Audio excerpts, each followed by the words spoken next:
So in chapter 1, we talked about the photosynthesis process mainly.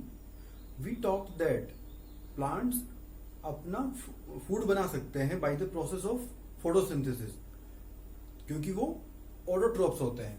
Plants are autotrophic, तो अपना food बना सकते हैं. प्रोसेस का नाम है फोटोसिंथेसिस. लेकिन हम बात करें हमारी बारे में, एनिमल्स के बारे में, तो हम लोग अपना फूड नहीं बना सकते. हम हैं हेटेरोट्रॉफिक. हम डिपेंड करते हैं या तो प्लांट्स पर या फिर एनिमल्स पर. और ये एनिमल्स ये अपना फूड खुद नहीं बना सकते, ये भी डिपेंड करते प्लांट्स पर. तो हमें डायरेक्टली या इनडायरेक्टली प्लांट्स पर डिपेंड करना होता है फूड के लिए.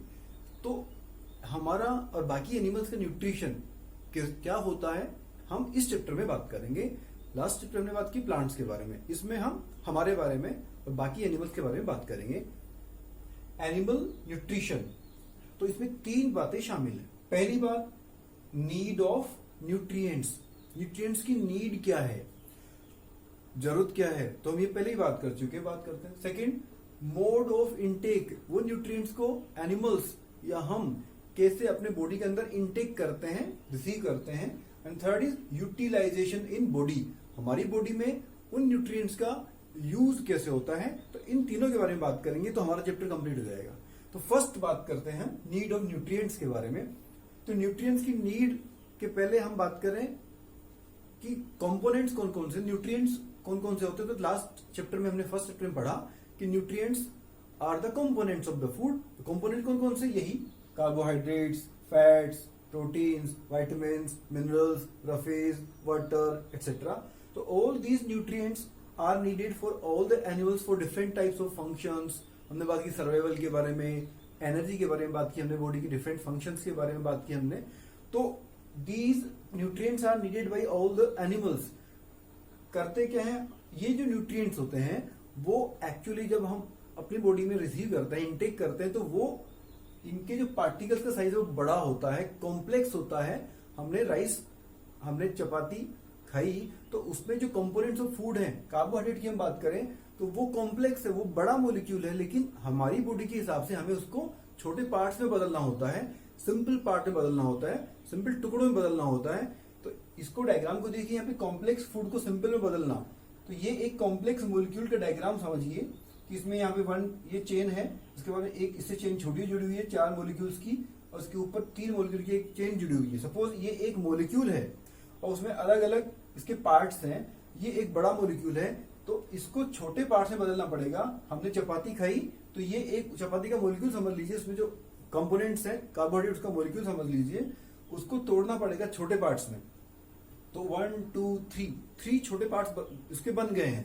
तो ये एक ऊपर वाली चेन 1 2 3 वाली, इसके बाद बीच वाली चेन और नीचे वाली चेन, तो तीनों अलग अलग पार्ट्स में बट गए. तो मतलब अब ये कॉम्प्लेक्स फूड वो सिंपल फूड में बदल गया है. इसका मतलब ये जो प्रोसेस, अब इस फूड को हमारी बॉडी में यूज किया जा सकता है डायरेक्टली. हम इस फूड को, कॉम्प्लेक्स फूड को डायरेक्टली यूज नहीं कर सकते. हुआ क्या यहाँ पर, ब्रेक डाउन, तोड़ा गया. किसको, इस मॉलिक्यूल को तोड़ा गया, बड़े मॉलिक्यूल को, ऑफ कॉम्प्लेक्स फूड, बड़ा मॉलिक्यूल, इनटू सिंपल फूड, छोटे फॉर्म में, सिंपल फॉर्म में उसको बदल दिया गया. तो इस प्रोसेस का नाम that is digestion. DIGESTION. This is the first definition of this chapter. Digestion क्या है definition, break down of complex food into simple food is known as digestion. Now second part of the animal nutrition is mode of intake. हम इसको अपनी body में receive कैसे करते हैं. अलग अलग तरह के जो हेटेरोट्रोफ्स, जो अपना फूड खुद नहीं बना सकते, वो कैसे इसको रिसीव करते हैं हमारी बॉडी में. तो आपको सबको कभी न कभी किसी मॉस्किटो ने बाइट तो किया है. मॉस्किटो बाइट, मजा आया आपको, सॉरी दर्द हुआ, तो हैड अ मॉस्किटो बाइट. तो करता क्या है मॉस्किटो, हमारा फूड उसका, सॉरी हमारा ब्लड उसका फूड है. तो उसका फूड वो हमसे लेता है ब्लड, वो ब्लड को हमारी बॉडी से सक करता है, चूसता है, जस्ट लाइक ए जूस. तो इसके लिए पाइप तरह का उसका माउथ के जो पार्ट्स होते हैं वो पाइप की तरह होते हैं, तो उनसे सक करता है, चूसता है. It sucks our blood. तो बाकी एनिमल्स, मस्किटो के अलावा और दूसरे एनिमल्स, वो फूड को इनटेक कैसे करते हैं. तो इसके लिए एक टेबल के बारे में बात करते हैं. इस टेबल में अलग अलग एनिमल्स के नाम है, snail, ant, eagle, hummingbird, lice, mosquito, butterfly, house fly. तो और बीच में जो कॉलम है उसमें लिखा है काइंड ऑफ फूड, और थर्ड कॉलम में लिखा है मोड ऑफ फीडिंग। तो अलग अलग एनिमल्स के फूड को रिसीव करने की इंटेक की बात कर रहे हैं हम। तो पहला है स्नेल। तो स्नेल घोंगा जो बहुत स्लो स्लो मूवमेंट करता है, वो फूड क्या फॉर्म में क्या लेते हैं, ग्रास, ग्रास के पार्ट्स।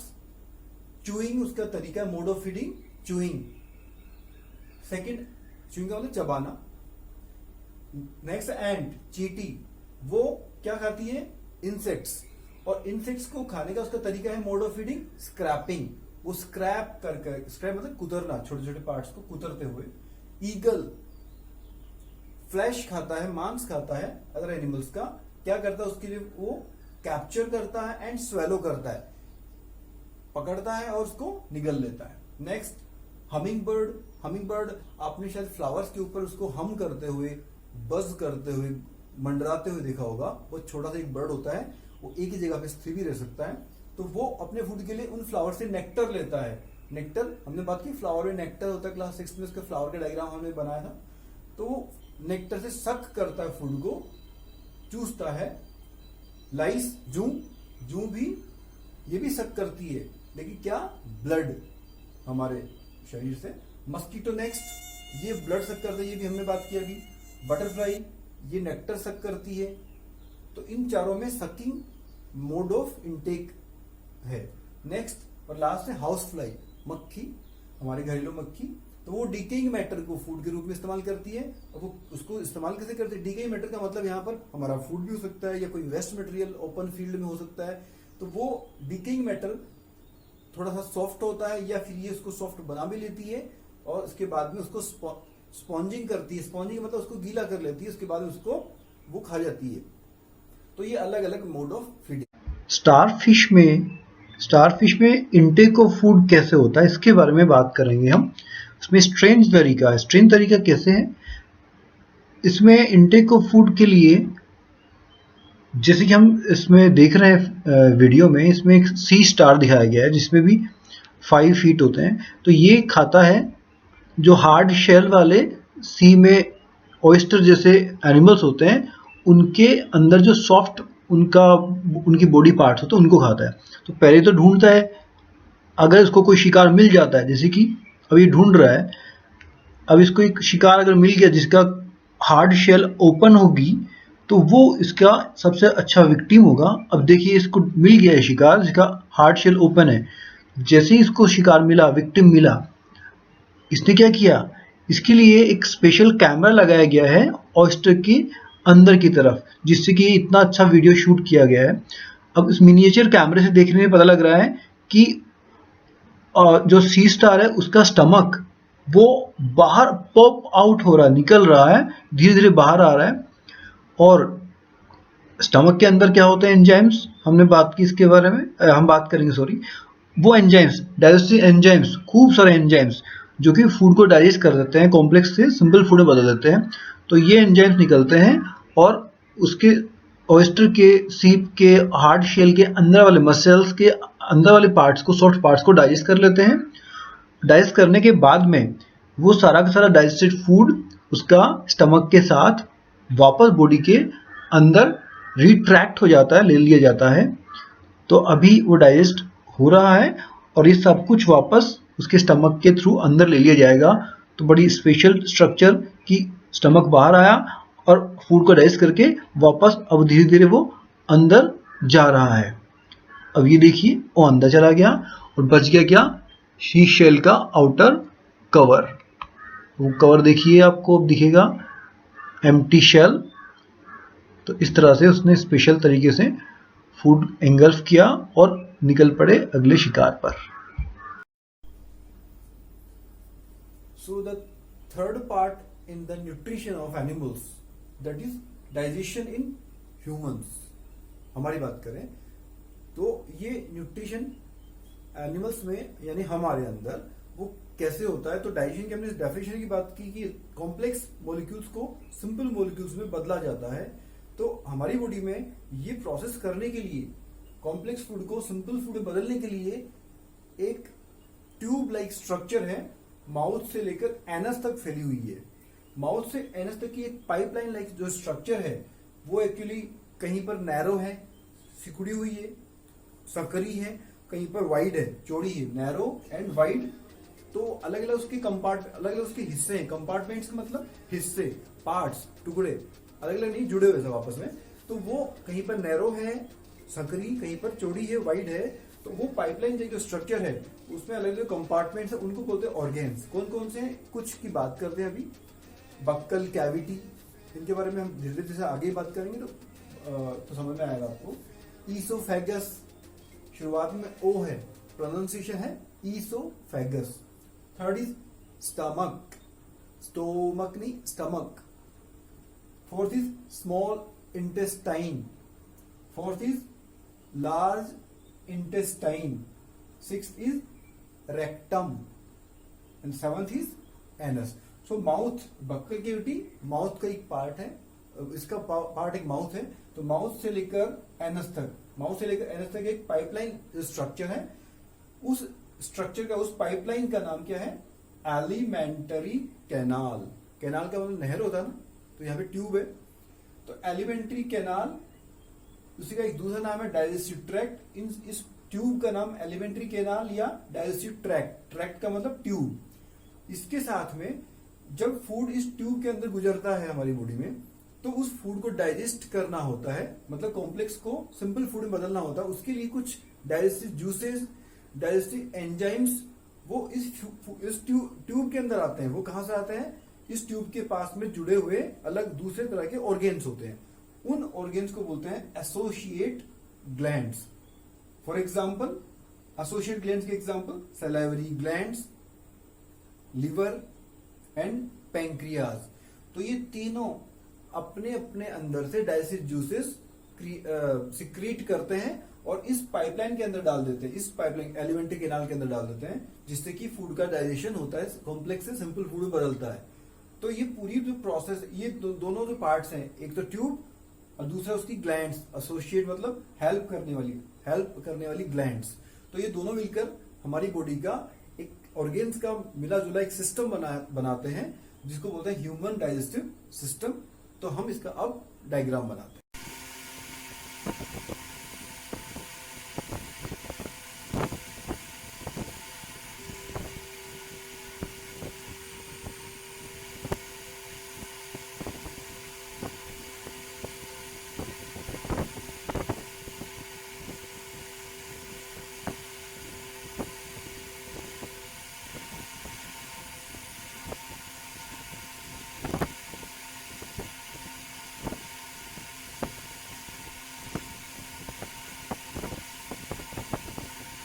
सबसे पहले यहाँ पर nasal cavity, nasal cavity nose से बनी हुई है। हमारे नोज के अंदर वाली जो कैविटी है, कैविटी मतलब खाली जगह, उसको बोलते हैं नेजल कैविटी। नेजल कैविटी में यहाँ पे हमारे नोज है, तो एक नोज है, उसके दो होल्स हैं, तो उन दोनों को बोलते हैं नोस्ट्रिल्स।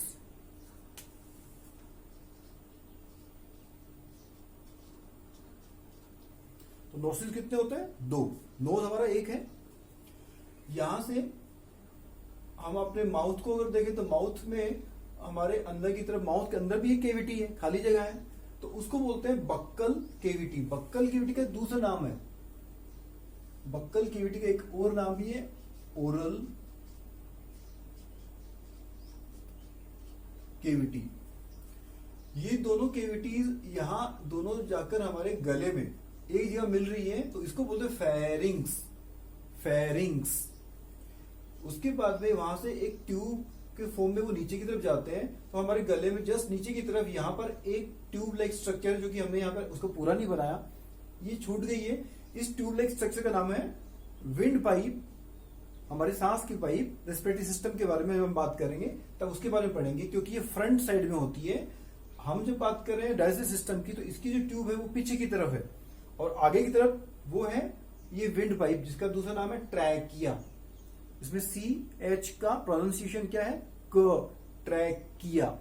तो विंड पाइप को हमने यहां छोड़ दिया, इसका मतलब हम इसके बारे में बात करेंगे कब, जब हम रेस्पिरेटरी सिस्टम के बारे में बात करेंगे तब। लेकिन अभी हम बात करें विंड पाइप के बारे में नहीं, ईसोफेगस के बारे में, इस पाइप के बारे में। इसका नाम है फूड पाइप, ईसोफेगस। यहां पर ओ साइलेंट है, ओ की आवाज नहीं आती। फिर हमने इसे बाकी ट्रेकिया में एच साइलेंट है। तो ईसोफेगस फूड पाइप का दूसरा नाम है। इसके बाद में ये ट्यूब काफी लंबी है। लंबी कितनी लंबी है, अगर हम बात कर रहे हैं हमारी चेस्ट केविटी के बारे में, जो हमने क्लास 6 में पढ़ा था, एक हमने बात की रिब केज के बारे में। तो रिब केज तक वो ट्यूब नीचे जाती है, फिर रिब केज के नीचे की तरफ वो लेफ्ट में टर्न होती है। लेफ्ट साइड में टर्न होने के बाद, इसलिए हमने ये डॉटेड लाइन क्यों बनाई है कि वो लंबी है काफी, तो पूरी पूरी लंबाई हमने डायग्राम में नहीं बनाई है। तो लेफ्ट साइड में उसकी अब तक ये ट्यूब कैसी थी, नैरो। हमने बात की थी शुरुआत में कि नैरो भी होती है, वाइड भी होती है। अब यहां जाकर ये वाइड हो गई है, एक बैग लाइक स्ट्रक्चर बन गई है। ये बैग लाइक स्ट्रक्चर का नाम है स्टमक, STOMACH, स्टमक। स्टमक के ही साइड में हमारे डाइजेस्टिव सिस्टम में सबसे बड़ी जो ग्लैंड है उसका नाम है लीवर। ये लीवर 3 लोब्स में बटा होता है। 3 लोब्स में बटा, इसे 1 2 3 ट्यूब्स से। लीवर एक एसोसिएट ग्लैंड है, उससे बनने वाले, उससे सिक्रीट होने वाले जो डाइजेस्टिव जूस हैं, एंजाइम्स हैं, वो इन तीनों ट्यूब्स के थ्रू आ जाते हैं, स्टोर हो जाते हैं एक छोटी सी स्ट्रक्चर में, इसको बोलते हैं गॉल ब्लैडर। तो गॉल ब्लैडर में टेम्पररी स्टोर होते हैं, इस लीवर में बनने वाले जूस टेम्पररी स्टोर होते हैं गॉल ब्लैडर में, और फिर वो एक ट्यूब के थ्रू कहां आते हैं, यहां पर नीचे की तरफ। यहां स्टमक के बारे में हमने बात की। स्टमक के बाद में फिर से ये ट्यूब कैसी होगी, हमारी एलिमेंट्री के नाम नैरो हो गई, सिकुड़ गई है। और ये सिकुड़ गई तो इसका नाम स्मॉल इंटेस्टाइन हो गया है। स्मॉल इंटेस्टाइन आगे जाती है, और यहां पर स्मॉल इंटेस्टाइन में एक तो ट्यूब आ रही है गॉल ब्लैडर से, एक ट्यूब आ रही है, एक लीफ लाइक स्ट्रक्चर है जो कि जस्ट स्टमक के साइड में है, इसका नाम है पैंक्रियाज। ये भी एक एसोसिएट ग्लैंड है। हमने 3 एसोसिएट ग्लैंड के बारे में बात की थी। एक होती है माउथ में salivary gland, second is this liver, and third is pancreas. तो पैंक्रियाज के अंदर बनने वाले जो डाइजेस्टिव जूसेस हैं, एंजाइम्स हैं, वो एक ट्यूब के थ्रू आते हैं स्मॉल इंटेस्टाइन में। उसी तरह से गॉल ब्लैडर में जो एंजाइम इकट्ठे हुए थे, टेम्पोररी मतलब अस्थायी रूप से बने, कहा, they were secreted from liver but stored temporarily in the gall bladder. तो गॉल ब्लैडर से भी एक ट्यूब आती है और पैंक्रियास से भी ट्यूब आती है। दोनों ट्यूब्स मिलकर एक ट्यूब बन जाती है, कॉमन ट्यूब या कॉमन डक्ट। ये कॉमन डक्ट है, ये डक्ट है, उसका नाम है कॉमन डक्ट।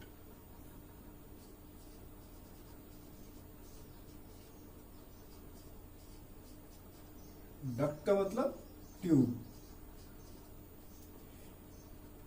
एक ट्यूब कौन सी है, जो गॉल ब्लैडर से आ रही है, क्योंकि गॉल ब्लैडर के अंदर लीवर के सिक्रेशन होते हैं। लीवर के अंदर जो जूस बनता है उसका नाम होता है बाइल। तो ये इस डक्ट का नाम क्या है, बाइल डक्ट।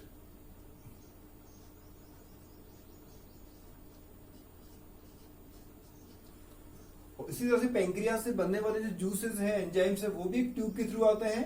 तो ये पैंक्रियास से आ रही है ट्यूब, इसका नाम है पैंक्रियाटिक डक्ट। तो पैंक्रियाटिक डक्ट और बाइल डक्ट दोनों मिलकर एक कॉमन डक्ट बनाती हैं। तो कॉमन डक्ट दोनों के एंजाइम्स लेकर कहां आती है, स्मॉल इंटेस्टाइन में। तो ये है स्मॉल इंटेस्टाइन।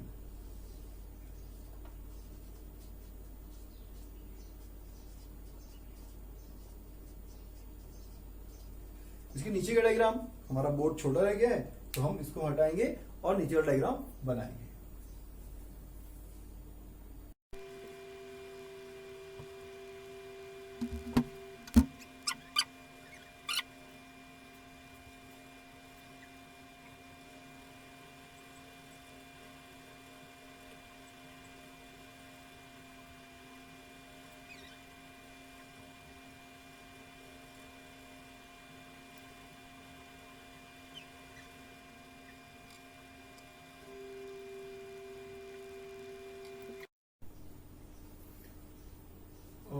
नीचे वाला हाफ पार्ट बन गया डायग्राम। तो उसमें हमने बात की थी, वहां स्मॉल इंटेस्टाइन स्टमक के बाद में आ रही थी पतली सी नैरो। तो वो स्मॉल इंटेस्टाइन देखिए यहाँ पे चली आ रही है, और यहाँ पर वो कर्ड और घूम घूम के बहुत सारी कोयल, जैसे कि एक स्नैक कोयल होता है उस तरह से कोयल होने के बाद में वो यहाँ पर अटैच हो गई है, जो कि ब्रोड थोड़ा वाइड पार्ट आ गया है, तो इसका नाम है लार्ज इंटेस्टाइन।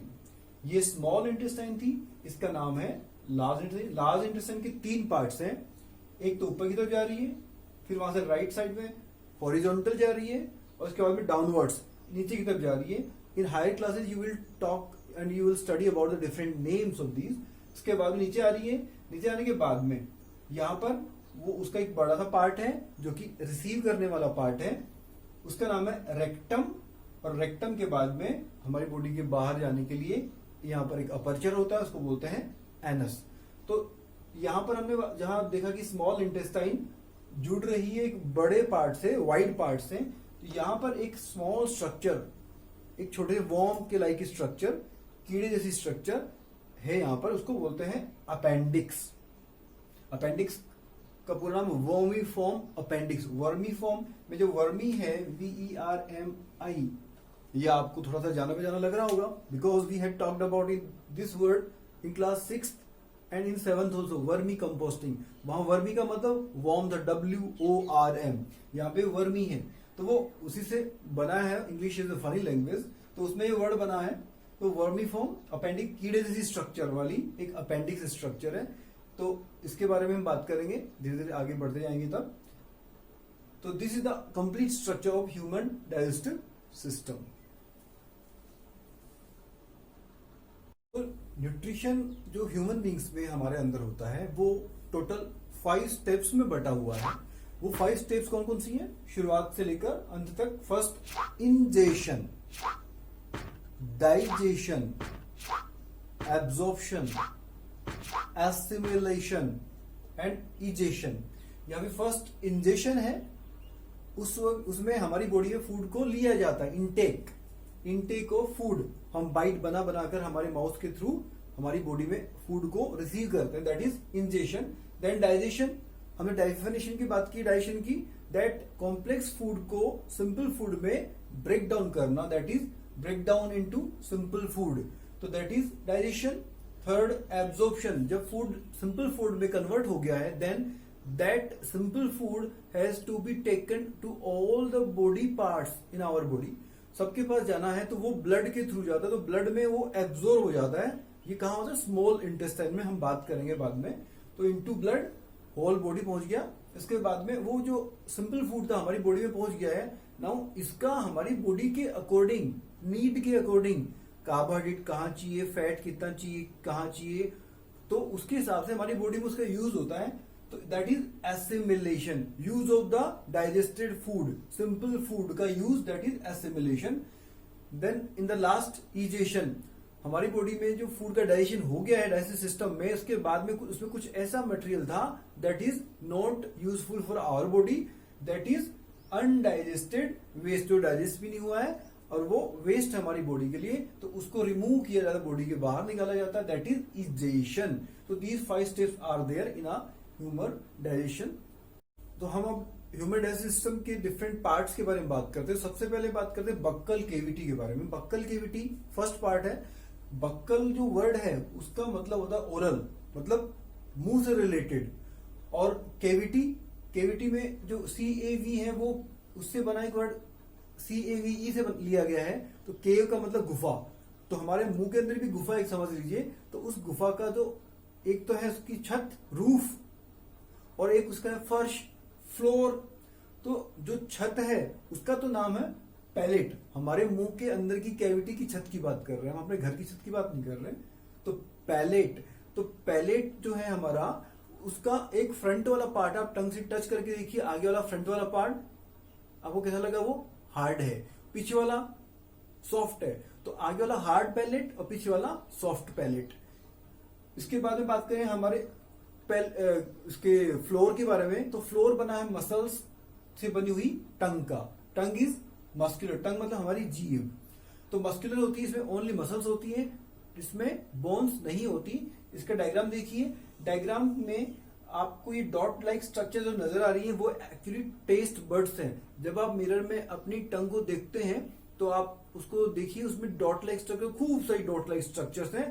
तो वो स्ट्रक्चर एक्चुअली उनका नाम है टेस्ट बर्ड्स।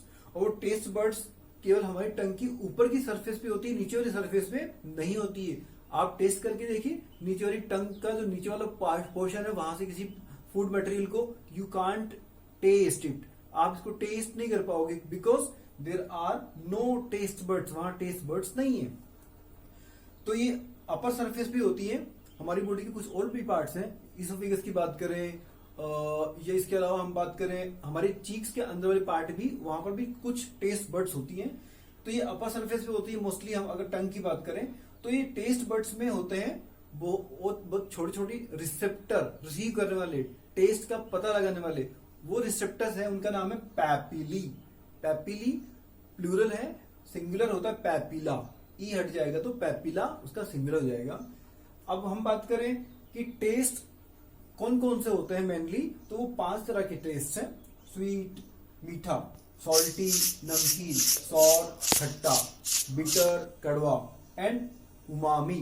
उमामी वर्ड है, ये टेस्ट खासतौर से फर्मेंटेड फूड के लिए या फिर कुक्ड मीट के लिए, पके हुए मांस के लिए इसका इस्तेमाल किया जाता है। तो these are 5 taste. So this was about the first part of the buccal cavity. Now we will talk about the, हमारी बक्कल कैविटी में टंग की हमने बात की, पैलेट की बात की, इसके अलावा हमारी बक्कल कैविटी में दांत भी तो होते हैं, टीथ, हार्ड स्ट्रक्चर। तो टीथ के बारे में बात करते हैं। तो टीथ प्लूरल है, टूथ सिंगुलर है।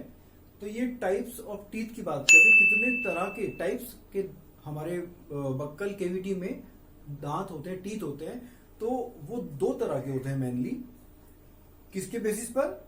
इसको टाइप्स के बारे में स्टडी करने के लिए हम जान लें कि 2 आधार पर इनको बांटते हैं। पहला आधार, पहला बेसिस है एज से रिलेटेड, कि एज के टाइप पर, एज के बेसिस पर 2 तरह के टीथ हैं, मिल्क टीथ और दूसरा परमानेंट टीथ।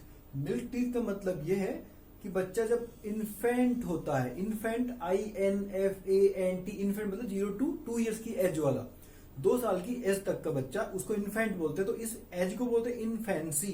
तो इन्फेंसी की एज में जो टीथ बच्चे की माउथ में, बक्कल कैविटी में इमर्ज होते हैं, उनको बोलते हैं मिल्क टीथ। और उसके बाद की हम बात करें 8 ईयर्स और उसके बाद वाली एज की बात करें, तो उस एज में जो टीथ आते हैं वो कभी गिरते नहीं है, वो लाइफ लॉन्ग रहते हैं, उनका नाम है परमानेंट टीथ। परमानेंट हमेशा हमेशा के लिए।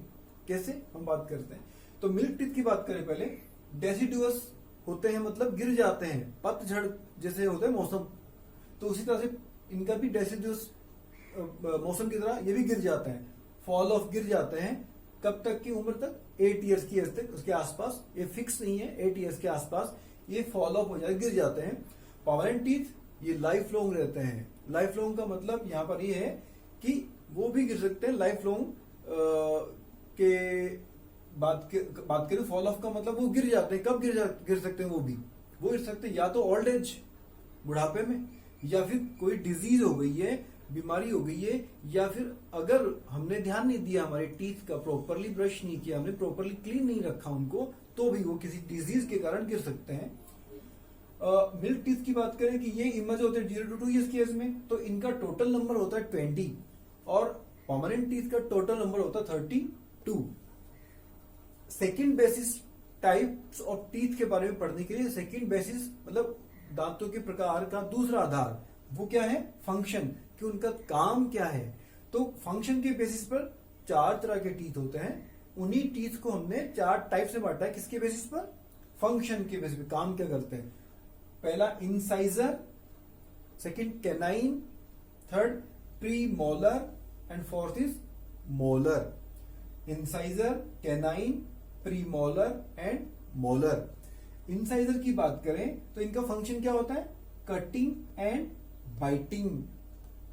हमारे फ्रंट वाले जो सामने ऊपर और नीचे वाले दांत हैं उनको बोलते हैं इंसाइजर। वो कट करने का काम करते हैं, बाइट करने का काम करते हैं। आपने चपाती को बाइट किया, आपने ब्रेड को बाइट किया, तो किससे बाइट किया? इन फ्रंट वाले दांतों से, इंसाइजर से। कैनाइन नंबर 2, इनका फंक्शन होता है पियर्सिंग एंड टीयरिंग, छेद करना, छीलना। आपने कभी शुगर केन, गन्ना छीला है? आपने कभी डॉग को या डिस्कवरी चैनल पे आपने वाइल्ड एनिमल्स को, किसी दूसरे एनिमल को फ्लैश खाते हुए देखा है? तो वो छीलते हैं किससे? अपने कैनाइन से, ये वाला कैनाइन्स। तो ये कैनाइन का काम है पियर्सिंग एंड टीयरिंग, छेद करना, छीलना। उसके बाद में प्री मोलर और मोलर दोनों जो दांत है इनका फंक्शन होता है च्यूइंग एंड ग्राइंडिंग, चबाना, पीसना। तो फंक्शन के बेसिस पे 4 तरह के दांत हो गए, incisor, canine, premolar and molar. तो हमने टीथ के बारे में बात की, तो अब हम बात करते हैं कि दांत होते कितने हैं। तो उसके लिए एक फॉर्मूला है डेंटल फॉर्मूला। डेंटल वर्ड किसके लिए? दांतों से रिलेटेड, तो दांतों का फॉर्मूला डेंटल फॉर्मूला। तो अभी हमने बात की कि फंक्शन के बेसिस पर 4 तरह के टीथ होते हैं, इंसाइजर, कैनाइन, प्रीमोलर, मोलर। इनके शॉर्ट फॉर्म एब्रीवेटेड है ICPM। और हम बात करें कि हमारे मुंह में जो दांत होते हैं वो 2 पार्ट्स में, एक ऊपर की तरफ, नीचे की तरफ। इनको बोलते हैं जॉज, JAWS, मतलब जबड़े। तो 2 जबड़े हैं, एक ऊपर का जबड़ा, एक नीचे का जबड़ा। अपर जॉ, लोअर जॉ। अपर जॉ का दूसरा नाम है मैक्सिला, लोअर जॉ का दूसरा नाम है मैंडिबल। तो ऊपर वाला मैक्सिला, नीचे वाला मैंडिबल। तो ये दोनों जोज हैं।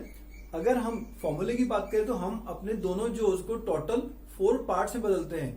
4 पार्ट्स का मतलब बीच से अपर जा राइट, लोअर जा राइट, अपर जा लेफ्ट, लोअर जा लेफ्ट। तो ये 4 पार्ट्स हो गए हैं। और फिर हमने ICPM, इसी सीक्वेंस में देखो यहां लिख लिया है ICPM, ICPM। उसी तरह से इधर से स्टार्ट बीच से करेंगे, शुरू ICPM। तो यहां टॉप पे कौन सा हमारा I, फिर C, फिर PM, फिर लास्ट में M। तो इस तरह से अगर हम बात करें फॉर मिल्क टीथ के लिए, तो ये फॉर्मूला है 2102। इसका मतलब क्या हुआ? ये 2 किसके लिए है? I के लिए। 1 किसके लिए है? C के लिए। 0 किसके लिए है? PM। और 2 किसके लिए है? M के लिए। 0 का मतलब प्रीमोलर है ही नहीं। तो बच्चों में मिल्क टीथ में अगर हम बात करें तो प्रीमोलर टीथ नहीं होते हैं। लेकिन अगर हम परमानेंट टीथ की बात करें तो वहां पर प्रीमोलर एक पार्ट की बात, ये 1 2 3 4 4 पार्ट है। तो ये फॉर्मूला जो है वो किसी एक पार्ट के लिए है। एक पार्ट का मतलब उसमें चारों दांतों की एक सिंगल बार हमने मेंशन किया, फिर 4 टाइम्स अगर मल्टीप्लाई कर लेंगे तो टोटल नंबर ऑफ टीथ आ जाएगा। परमानेंट टीथ की बात करें तो 2 1 2 3 का मतलब 2 क्या है? इंसाइजर, 1 क्या है? कैनाइन, 2 क्या है? प्रीमोलर एंड 3 क्या है? मोलर। तो डिफरेंस क्या हुआ? यहां पे हमने प्रीमोलर की बात की थी, प्रीमोलर होते ही नहीं है किड्स में, एडल्ट में होते हैं। तो एक पार्ट में 2 हैं। तो टोटल नंबर की बात करें, आगे जोड़ लेते हैं, 2 1 0 2 कितने हुए? 5। और हमने बाकी एक पार्ट की बात करी तो 1 2 3 4, तो 4 से मल्टीप्लाई कर देंगे, टोटल टीथ हो गए 20। वैसी बात करें परमानेंट टीथ के बारे में, तो अगर इनको चारों को ऐड करते हैं तो ये एक पार्ट है, कोई सा भी एक पार्ट ले लीजिए, तो कितने हो गए टोटल? ये हो गए 8 4 जा 1 2 3 4 4 पार्ट्स है, तो 32 टीथ हो गए। तो किड्स में मिल्क टीथ में प्रीमोलर बिल्कुल भी नहीं होते। और मोलर कितने होते हैं? 2 एक पार्ट में, मतलब टोटल कितने मोलर हो गए किड्स में? 2 4 जार 8। अगर यहां बात करें हम तो प्रीमोलर परमानेंट में कितने हैं? एक पार्ट में 2, मतलब टोटल कितने प्रीमोलर हैं परमानेंट में? 4 से मल्टीप्लाई करेंगे, 2 4 जार 8 हो गए। और इसके मुकाबले ये 8 बढ़ गए, 8 बढ़ गए। और मोलर की बात करें तो 2 थे बच्चे में, लेकिन एडल्ट में कितने हैं? एक पार्ट में 3, टोटल कितने? 3 4 जार 12। तो और इसमें 2 4 जार 8, तो 4 यहां बढ़ गए, तो 4 यहां बढ़े और 8 यहां बढ़ गए। क्लियर? तो इस तरह से हम टोटल की बात करें तो 2102 से टोटल 20 हो गया, और यहां पे 2123 टोटल 32 हो गया। That is about the dental formula of the human beings.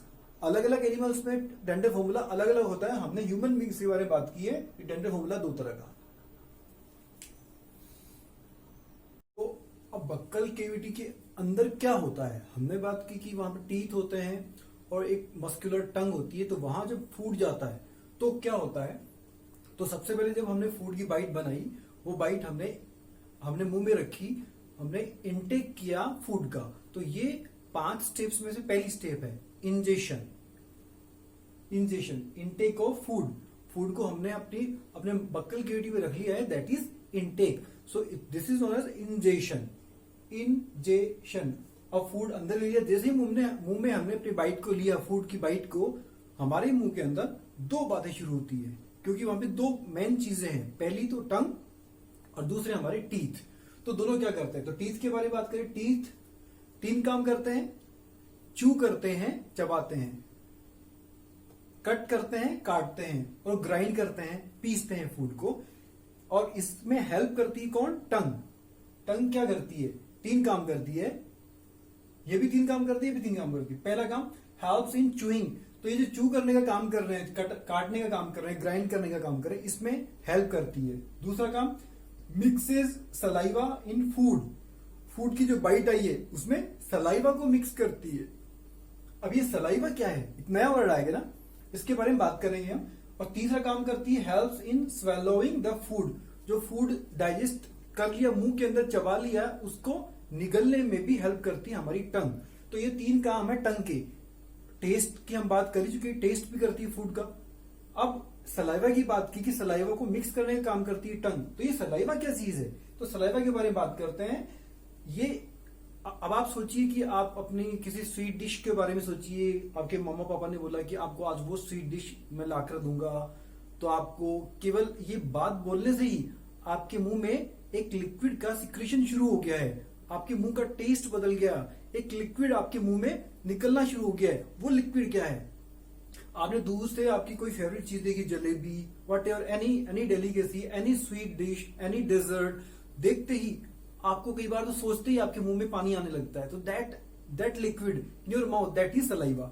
ये सलाइवा हमारे मुंह में आती कहां से है, इसके लिए स्पेशल ग्लैंड्स होती हैं हमारे मुंह में, दो जानो सलाइवरी ग्लैंड्स। सलाइवरी वर्ड किससे बना है, सलाइवा, SALIVA, और इसमें जुड़ गया RY, तो सलाइवरी ग्लैंड्स। तो सलाइवरी ग्लैंड्स हमारे मुंह में होती हैं, वो होती है 3 पेयर्स। 3 पेयर्स का मतलब टोटल 6 हो गई। तो 3 पेयर्स लेफ्ट में, 3 पेयर्स का एक पेयर है वो लेफ्ट में और दूसरा पेयर राइट में। उनकी पोजीशन भी आप जान लीजिए, एक अपर जॉ राइट, एक लोअर जॉ राइट, और एक कान के नीचे वाला पोर्शन है यहां पर। तो 3 लेफ्ट में हो गई, 3 राइट में होगी, दोनों, क्योंकि पेयर्स में टोटल हो गई 3 pairs, upper jaw, lower jaw and below year. तो ये सलाइवरी ग्लैंड सिक्रीट करती हैं एक लिक्विड जिसका नाम है सलाइवा। सिक्रीट करनी है मतलब अपने अंदर से छोड़ती हैं। सलाइवरी ग्लैंड के अंदर फूड नहीं जाता, सलाइवा सलाइवरी ग्लैंड से निकलती है, बाहर आती है मुंह के अंदर बक्कल केविटी में, वहां फिर वो अपना काम करती है। तो ये सलाइवा में होता क्या है, हमने बात की थी पिचर प्लांट के बारे में, जब तो हमने पिचर प्लांट के बारे में ये बात की थी, जब उसके अंदर कोई इंसेक्ट ट्रैप हो जाता है तो उसकी इनर वॉल से एक जूस निकलता है, डाइजेस्टिव जूस, जो कि उसको डाइजेस्ट करने में काम आता है। उसी तरह से यहाँ पर सलाइवा के अंदर भी, सलाइवा एक्चुअली है क्या, एक डाइजेस्टिव जूस, और उसके अंदर क्या होता है, डाइजेस्टिव एंजाइम्स केमिकल्स, जो कि उस फूड को डाइजेस्ट करेंगे। डाइजेशन की हमने बात की थी कि सेकंड स्टेप है, इंजेक्शन के बाद में सेकंड स्टेप, उसको कॉम्प्लेक्स को सिंपल फूड में बदलने का काम। तो यहां पर डाइजेस्टिव जूस सलाइवा के अंदर, उसके अंदर होते हैं एंजाइम्स। तो ये एंजाइम्स खासतौर से क्या करते हैं, हमारे फूड में अलग अलग कंपोनेंट्स होते हैं, हमने बात की थी कि carbohydrate, fat, protein, vitamin etcetera.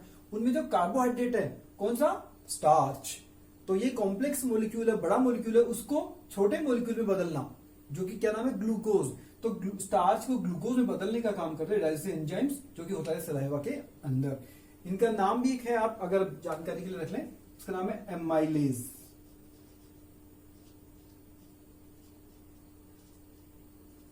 Salivary amylase. तो कॉम्प्लेक्स फूड को एमाइलेज ने, जो कि किसमें है, डाइजेस्टिव एंजाइम, एक एंजाइम का नाम है एमाइलेज। ऐसे बहुत सारे एंजाइम्स होते हैं हमारे पूरे डाइजेस्टिव सिस्टम में, ये हायर क्लासेस में आप पढ़ेंगे ज्यादा। आपके इंट्रोडक्शन के लिए बताया मैंने, एमाइलेज एक एंजाइम का नाम है। तो ये स्टार्च को बदल देता है ग्लूकोज में, जो कि सिंपल शुगर है, और उसके बाद में इस फूड को आगे पुश किया जाता है टंग के द्वारा, जिससे हमारा फूड स्वेलो हो जाता है। तो स्टार्च का डाइजेशन सलाइवा करती है, इसके लिए एक एक्टिविटी करेंगे हम। सलाइवा क्या करती है, उसका असर क्या होता है। तो 2 टेस्ट ट्यूब ली गई है, test tube A, test tube B. Test tube A में हमने क्या लिया है, बॉइल्ड राइस, उबला हुआ राइस प्लस H2O, वाटर, पानी का फॉर्मूला, उसको मैश कर दिया है, घोल दिया हमने। सेकंड टेस्ट ट्यूब बी में हमने बॉइल्ड राइस उसमें भी लिया है, लेकिन उसको हमने क्या किया, च्यूड राइस, उसको हमने चबा लिया है, थोड़ा मुंह में लेकर चबा लिया है। और चबाने के बाद में पानी में घोलकर उसको टेस्ट ट्यूब बी में डाल दिया है। नाउ दोनों में एक डिफरेंस हो गया, इसमें चबाया हुआ, इसमें चबाया हुआ नहीं है। अब टेस्ट ट्यूब ए में भी टेस्ट ट्यूब बी में भी दोनों में ही 2 to 3 ड्रॉप्स हम डालेंगे आयोडीन सॉल्यूशन की। आयोडीन सॉल्यूशन की हमने क्लास 6 में बात की थी दैट आयोडीन सॉल्यूशन अगर स्टार्च के कांटेक्ट में आता है, स्टार्च में डिसोल्व किया जाता है तो स्टार्च का कलर हो जाता है ब्लू ब्लैक कलर। तो स्टार्च को पहचानने का बहुत अच्छा तरीका आयोडीन सॉल्यूशन। तो यहां पर हमने दोनों ही राइस की टेस्ट ट्यूब में, एक में जिसमें उबला हुआ था ओनली, जिसमें उबला हुआ और चबाया दोनों में 2 या 3 ड्रॉप्स दोनों में डाली आयोडीन सॉल्यूशन की, हिलाया। हिलाने के बाद में हमने रिजल्ट देखा। टेस्ट ट्यूब ए में उस राइस का कलर चेंज हो गया है blue black, test tube B में उसका कोई कलर चेंज नहीं हुआ है। तो आप क्या समझे, इसमें ब्लू ब्लैक कलर हो गया, इसका मतलब ये हुआ ये कि इस राइस में, उबले हुए राइस में स्टार्च प्रेजेंट था, तभी तो ब्लू ब्लैक कलर आया। इसमें स्टार्च प्रेजेंट नहीं था, मतलब क्या हुआ, वो राइस जो था चबाने के कारण स्टार्च गायब हो गया, मतलब चबाने के कारण कुछ हुआ जिसमें स्टार्च का रूप बदल गया है। यस, तो ये रूप बदल गया मतलब इसका क्या हुआ, डाइजेशन हो गया। तो स्टेप नंबर 2 शुरू हो गई है हमारे बक्कल केविटी में। किसने स्टार्ट किया है इसको स्टार्ट किया सलाइवा ने। सलाइवा का सिक्रेशन हुआ और सलाइवा ने फूड को डाइजेशन करना स्टार्ट कर दिया है। कॉम्प्लेक्स फॉर्म था स्टार्च का, जिसको बदल दिया उसने, किसमें बदल दिया है, ग्लूकोज में बदल दिया है। तो रिजल्ट है starch is digested by saliva in buccal cavity and digestion is started. तो हमारी डाइजेस्ट सिस्टम में डाइजेशन की जो प्रोसेस है वो शुरू कहां से होती है, माउथ में। वाओ, बड़ी अच्छी सी बातें लिखी। Chocolates, sweets, cakes, sugary products बहुत पसंद है बच्चों को, मुझे भी चॉकलेट्स बहुत पसंद है। तो ये बहुत अच्छी चीजें हैं, लेकिन कुछ प्रॉब्लम है। आपने सुना होगा, आपकी मामा बोलती हैं, पापा बोलते हैं, आपके फ्रेंड्स बोलते हैं, फ्रेंड्स नहीं बोलते, टीवी में सुना होगा, आपने देखा होगा कि दांत सड़ जाएंगे वगैरह वगैरह। तो क्यों सड़ जाएंगे दांत, तो इसके बारे में बात करते हैं। तो बैक्टीरिया की बात करें, बैक्टीरिया इसके लिए खास तौर से रिस्पॉन्सिबल होते हैं। आप भी होते हो, लेकिन बैक्टीरिया को आप हेल्प करते हो। कैसे, बैक्टीरिया हमारी बॉडी में, मुंह में भी होते हैं, पूरी बॉडी में सब जगह होते हैं बैक्टीरिया। वो 2 तरह के होते हैं, हार्मफुल भी एंड नॉन हार्मफुल। हार्मफुल जो कि नुकसान करते हैं, नॉन हार्मफुल जो नुकसान नहीं करते। तो ज्यादातर बैक्टीरिया क्या होते हैं हमारी बॉडी में, नुकसान नहीं करते हैं। ये देखिए, हार्मफुल एंड नॉट हार्मफुल, ज्यादातर नॉट हार्मफुल होते हैं। तो बक्कल केविटी में भी होते हैं, अदर बॉडी पार्ट्स में भी होते हैं। लेकिन अगर हमने अपने टीथ को प्रॉपरली क्लीन नहीं रखा तो फूड के पार्टिकल्स हमारे टीथ के आसपास मुंह में बच जाएंगे, वो लेफ्ट ओवर फूड बच जाएगा, बचा हुआ खाना बचा हुआ है। चॉकलेट आपने खाई है और यम्मी, वाह, अब चूसते रहे काफी देर तक, कई घंटों तक चबाते रहे उसको या चूसते रहे ओनली, तो वो शुगर का कोट लग गया आपके दांतों के चारों तरफ। तो ये क्या है, फूड। और ये फूड बहुत पसंद है किसको, बैक्टीरिया को। तो वहां की किसकी ग्रोथ होना शुरू होती है, हार्मफुल बैक्टीरिया की ग्रोथ होना शुरू होती है। मतलब पहले तो थे लेकिन वो हार्मफुल नहीं थे, लेकिन आपने उनके लिए फूड परोसा कि आओ बैक्टीरिया, खाओ बैक्टीरिया। तो बैक्टीरिया आ गए, कौन से वाले, हार्मफुल बैक्टीरिया। अब उनकी ग्रोथ होना शुरू होगी क्योंकि आपने क्या परोसा, बचा हुआ खाना, मीठा, शुगरी प्रोडक्ट्स। मतलब खाने के बाद में आपने अगर साफ नहीं किया तो आपने परोसा, खाने के बाद साफ कर लिया आपने मुंह, दैट्स वेरी गुड। लेकिन नहीं किया तो आपने इनवाइट किया, दावत पे बुलाया, आइए बैक्टीरिया।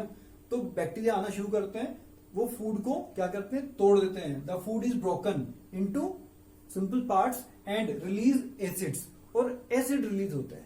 एसिड, वाओ, एसिड तो डेंजरस होता है, तेजाब, अम्ल, खतरनाक एसिड। तो ये एसिड क्या करते हैं, वेरी हार्मफुल होते हैं। तो हमारे डैमेज करते हैं टीथ को, डैमेज आवर टीथ।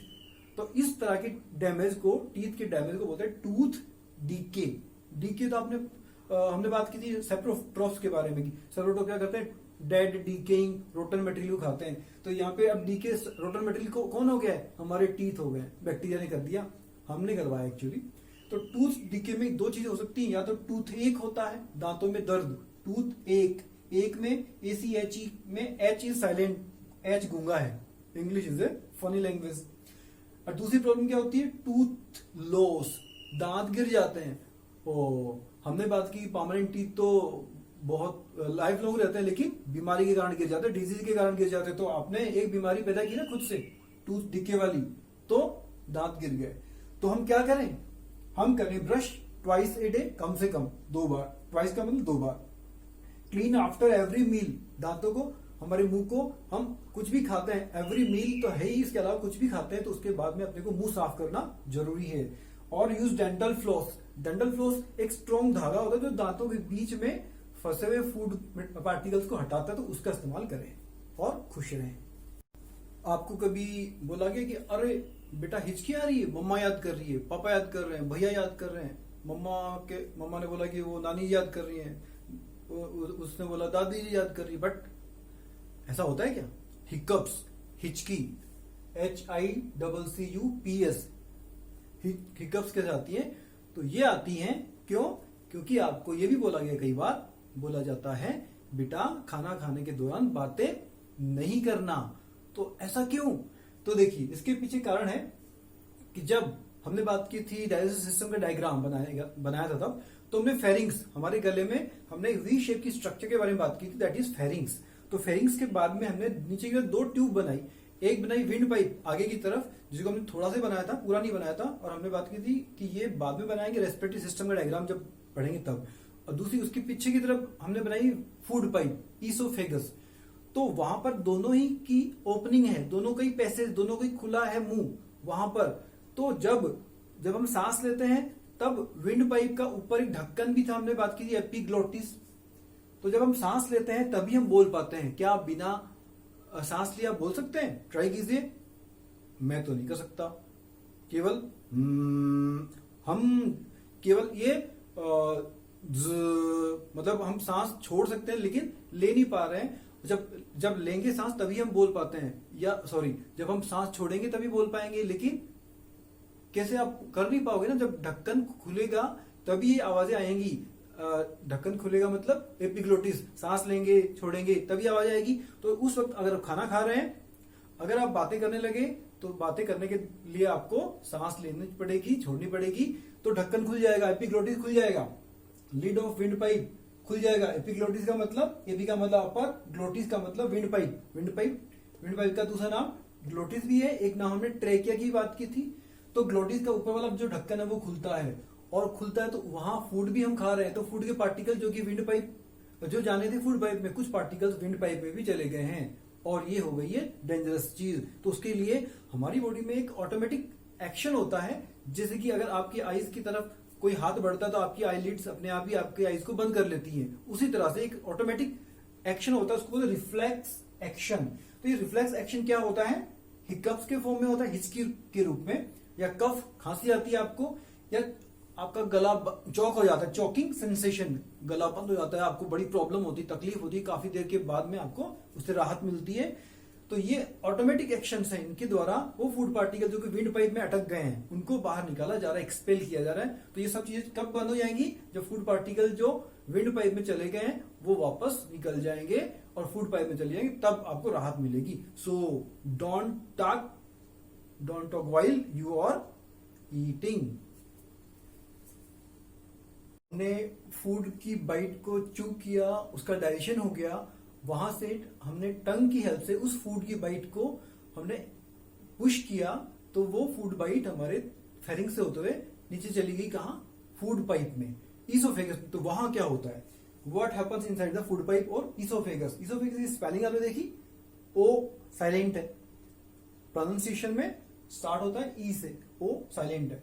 तो यहां पर होता है क्या? तो सबसे पहले तो यहाँ फूड जो हमने निगला था, स्वेलो किया था, वो फूड आया फूड पाइप के अंदर। ये फूड पाइप में वो फूड की बॉल के फॉर्म में आ गया, इसको बोलस भी बोलते हैं, BOLUS।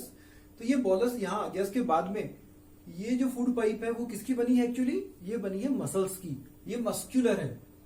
मस्क्यूलर का मतलब मेड ऑफ मसल्स। और क्लास 6 में हमने बात की कि मूवमेंट एनिमल्स में कैसे होता है? With the help of muscles. Bones की हेल्प कौन करता है मूवमेंट में? मसल्स।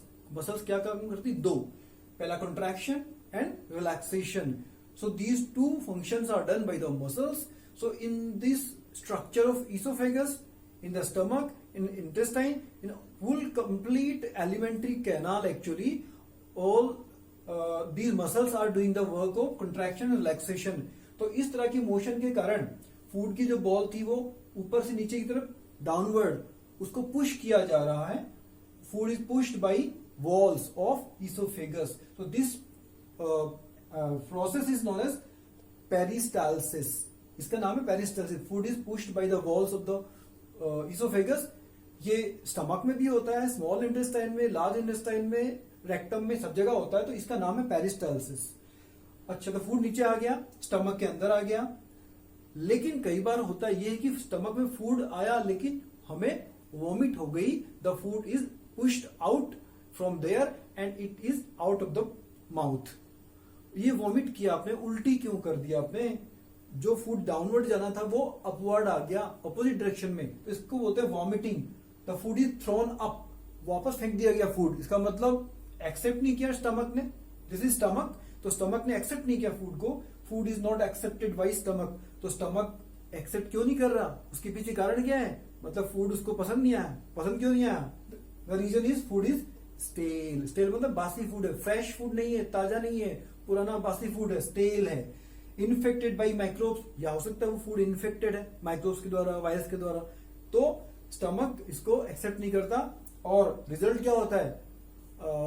चेस्ट केविटी के फ्लोर पर वहां पर एक स्ट्रक्चर स्पेशल होती है। हम बात करें रेस्पिरेटरी सिस्टम, उसका नाम है डायफ्राम। तो डायफ्राम वो आर्क बनाता है अपसाइड की तरफ, जिससे कि पुश होता है स्टमक, और यहां से इसोफेगस उसको फूड को पुश करते हुए वो फूड हमारे माउथ से बाहर चले जाता है। Diaphragm pushes all up and food is expelled outside, और हमें उस बासी फूड से निजात मिल जाती है।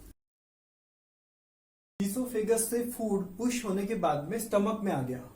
स्टमक में STOMACH, इसमें H साइलेंट है। तो स्टमक, जिसका दूसरा नाम है गैस्ट्रम। तो इसके बारे में बात करते हैं कि स्टमक में क्या होता है। स्टमक के बारे में पहले बात करें। स्टमक की स्ट्रक्चर अभी हमने देखी। तो स्टमक की स्ट्रक्चर में सबसे खास बात है थिक वॉल्ड बैग। ये बैग जैसी स्ट्रक्चर है जिसकी दीवारें काफी मोटी होती है। थिक वॉल्ड, मोटी दीवारों वाला बैग, जिसकी शेप कैसी थी? जे, ऊपर से नीचे आके ऐसे टर्न था, तो जे शेप, वाइडेस्ट पार्ट। और ये हमारी एलिमेंट्री कैनाल, जो माउथ से एनस, इसको हमने एलिमेंट्री कैनाल बोला, डाइजेस्टिव सिस्टम की एक ट्यूब लाइक स्ट्रक्चर, उस एलिमेंट्री कैनाल का वाइडेस्ट पार्ट, सबसे चौड़ा पार्ट है, बाकी सब इससे नैरो ही है। तो इसमें फूड कहां से आता है? इसोफेगस से, बॉल के फॉर्म में आ रहा था food. Receive food from oesophagus. और उसके बाद में जब इसमें डाइजेशन कंप्लीट हो जाता है तो ये कहां खुलता है? Stomach opens in small intestine. तो इसमें जो इसकी वॉल्स हैं उनमें से कुछ खास तरह के सिक्रेशन होते हैं, तो उनके बारे में बात करते हैं। इनर वॉल, अंदर की जो दीवार है, बाहर की दीवार नहीं, अंदर की दीवार। तो उसमें इनर वॉल में 3 तरह के सिक्रेशन निकलते हैं।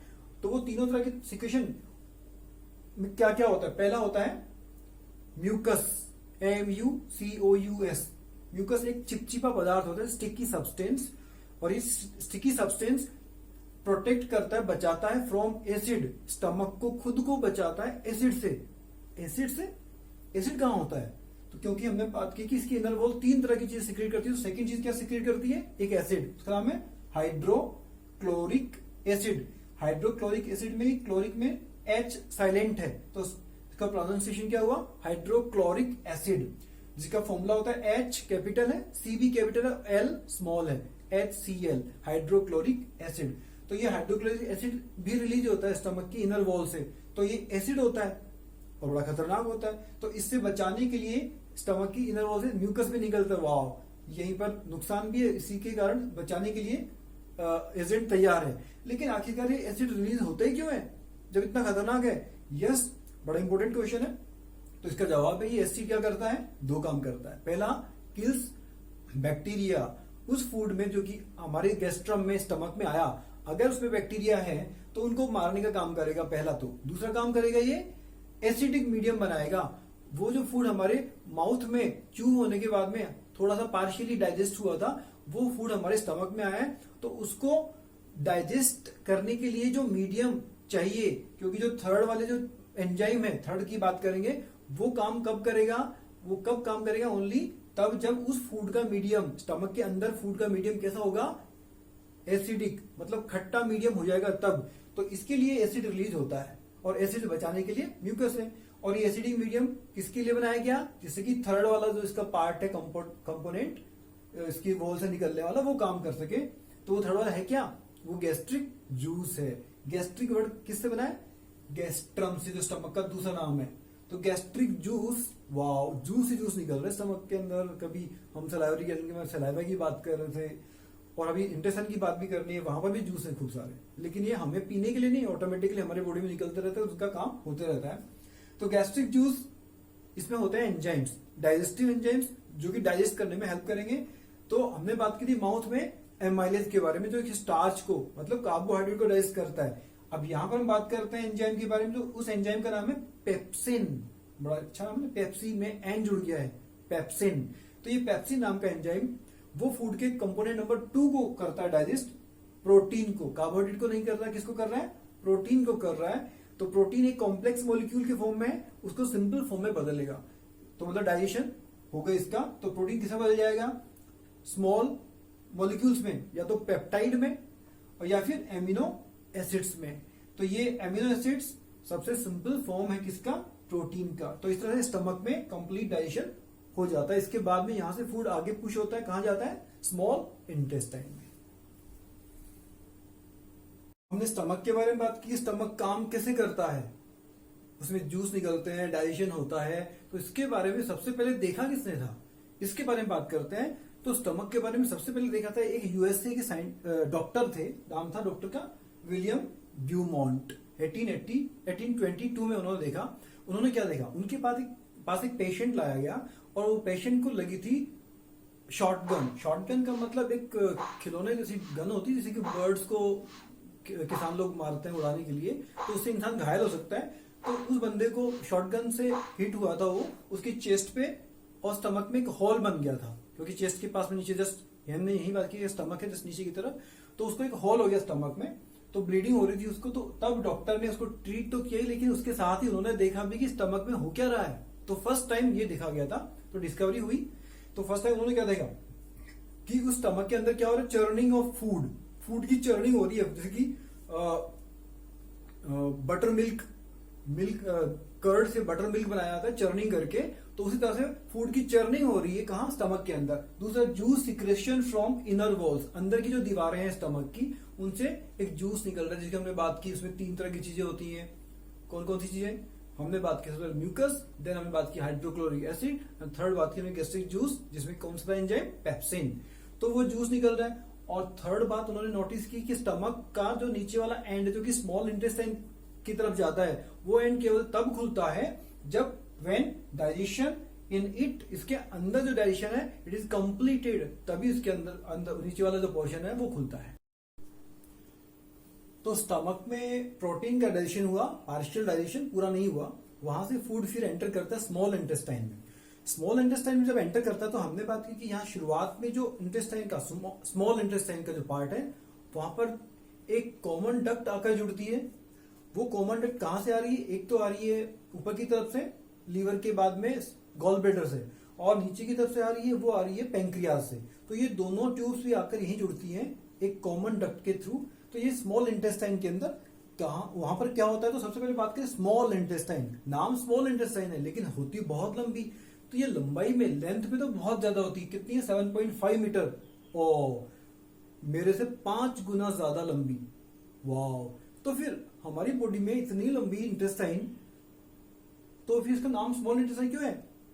क्योंकि इसका डायमीटर इसका काफी छोटा होता है। लार्ज इंटेस्टाइन का डायमीटर बड़ा होता है, लेंथ कम होती है। तो ये इतनी ज्यादा लेंथ वाली स्मॉल इंटेस्टाइन हमारे बॉडी के अंदर डाइजेस्टिव सिस्टम में है कैसे, एग्जिस्ट कैसे कर रही है? तो उसके पीछे कारण है, दैट इज हाईली कोइल्ड। वो आपस में बहुत ज्यादा लिपटी हुई है, हाईली कोइल्ड है, और उससे निकलते 3 टाइप्स के, उसमें आते हैं 3 टाइप्स के जूस। निकलते नहीं है, निकलते तो एक ही जूस है उससे, लेकिन उसमें टोटल 3 जूसेस आते हैं। 2 जूस कहां से हैं? एक तो आता है ऊपर की तरफ से, हमने बात की, कहां से? लीवर से। दूसरा आता है कहां से? पेंक्रियाज से। तीसरा खुद उसमें बनता है। तो 3 जूसेस के द्वारा फूड का कंप्लीट डाइजेशन यहां पर हो जाता है। तो सबसे पहले बात करेंगे पहला जूस, बाइल जूस। नाम क्या है इसका? Bile, BILE, bile juice. तो ये कहां से आता है?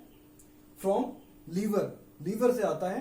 तो लीवर में बनता जरूर, हमने बात की लीवर से बनता जरूर, लेकिन हमें डायग्राम की जब बात की थी, हमने बात की थी वहां पे एक स्मॉल स्ट्रक्चर है, छोटी सी सैक लाइक स्ट्रक्चर, बोरी जैसी स्ट्रक्चर, तो इसका नाम है गॉल ब्लेडर। उसमें आकर इकट्ठा हो जाता है बाइल जूस सारा।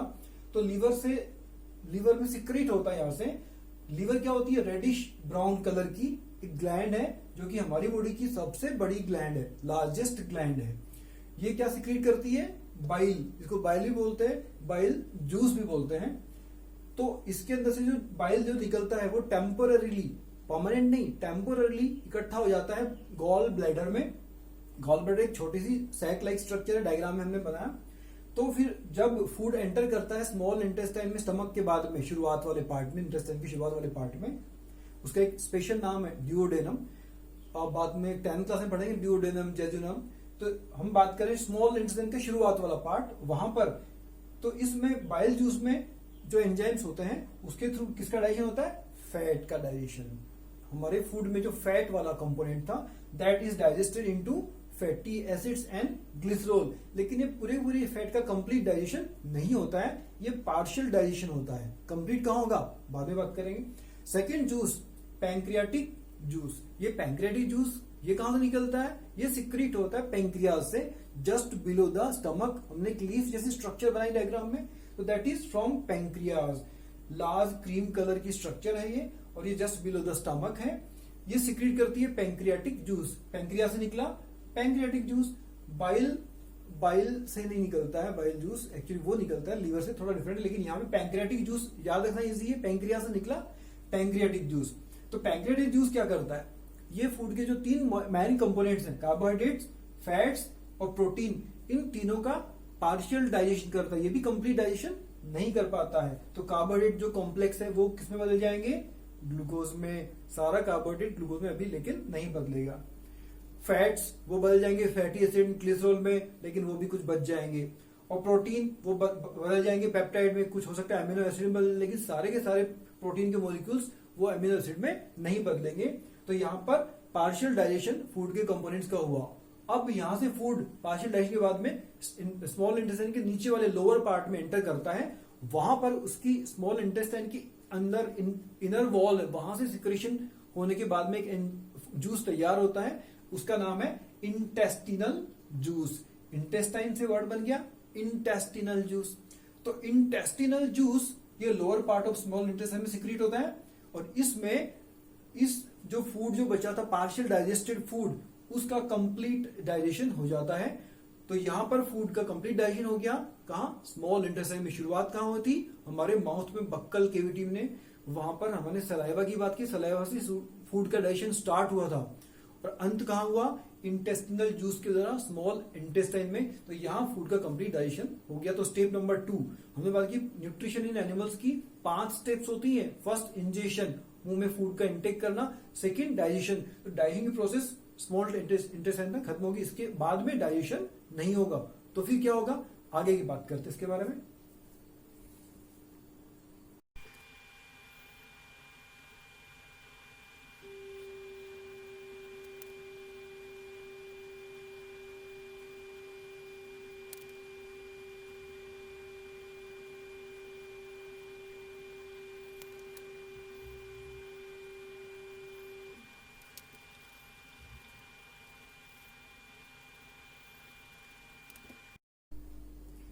स्मॉल इंटेस्टाइन की इनर वॉल्स की स्ट्रक्चर देखिए, यहां पर फिंगर लाइक प्रोजेक्शंस हैं।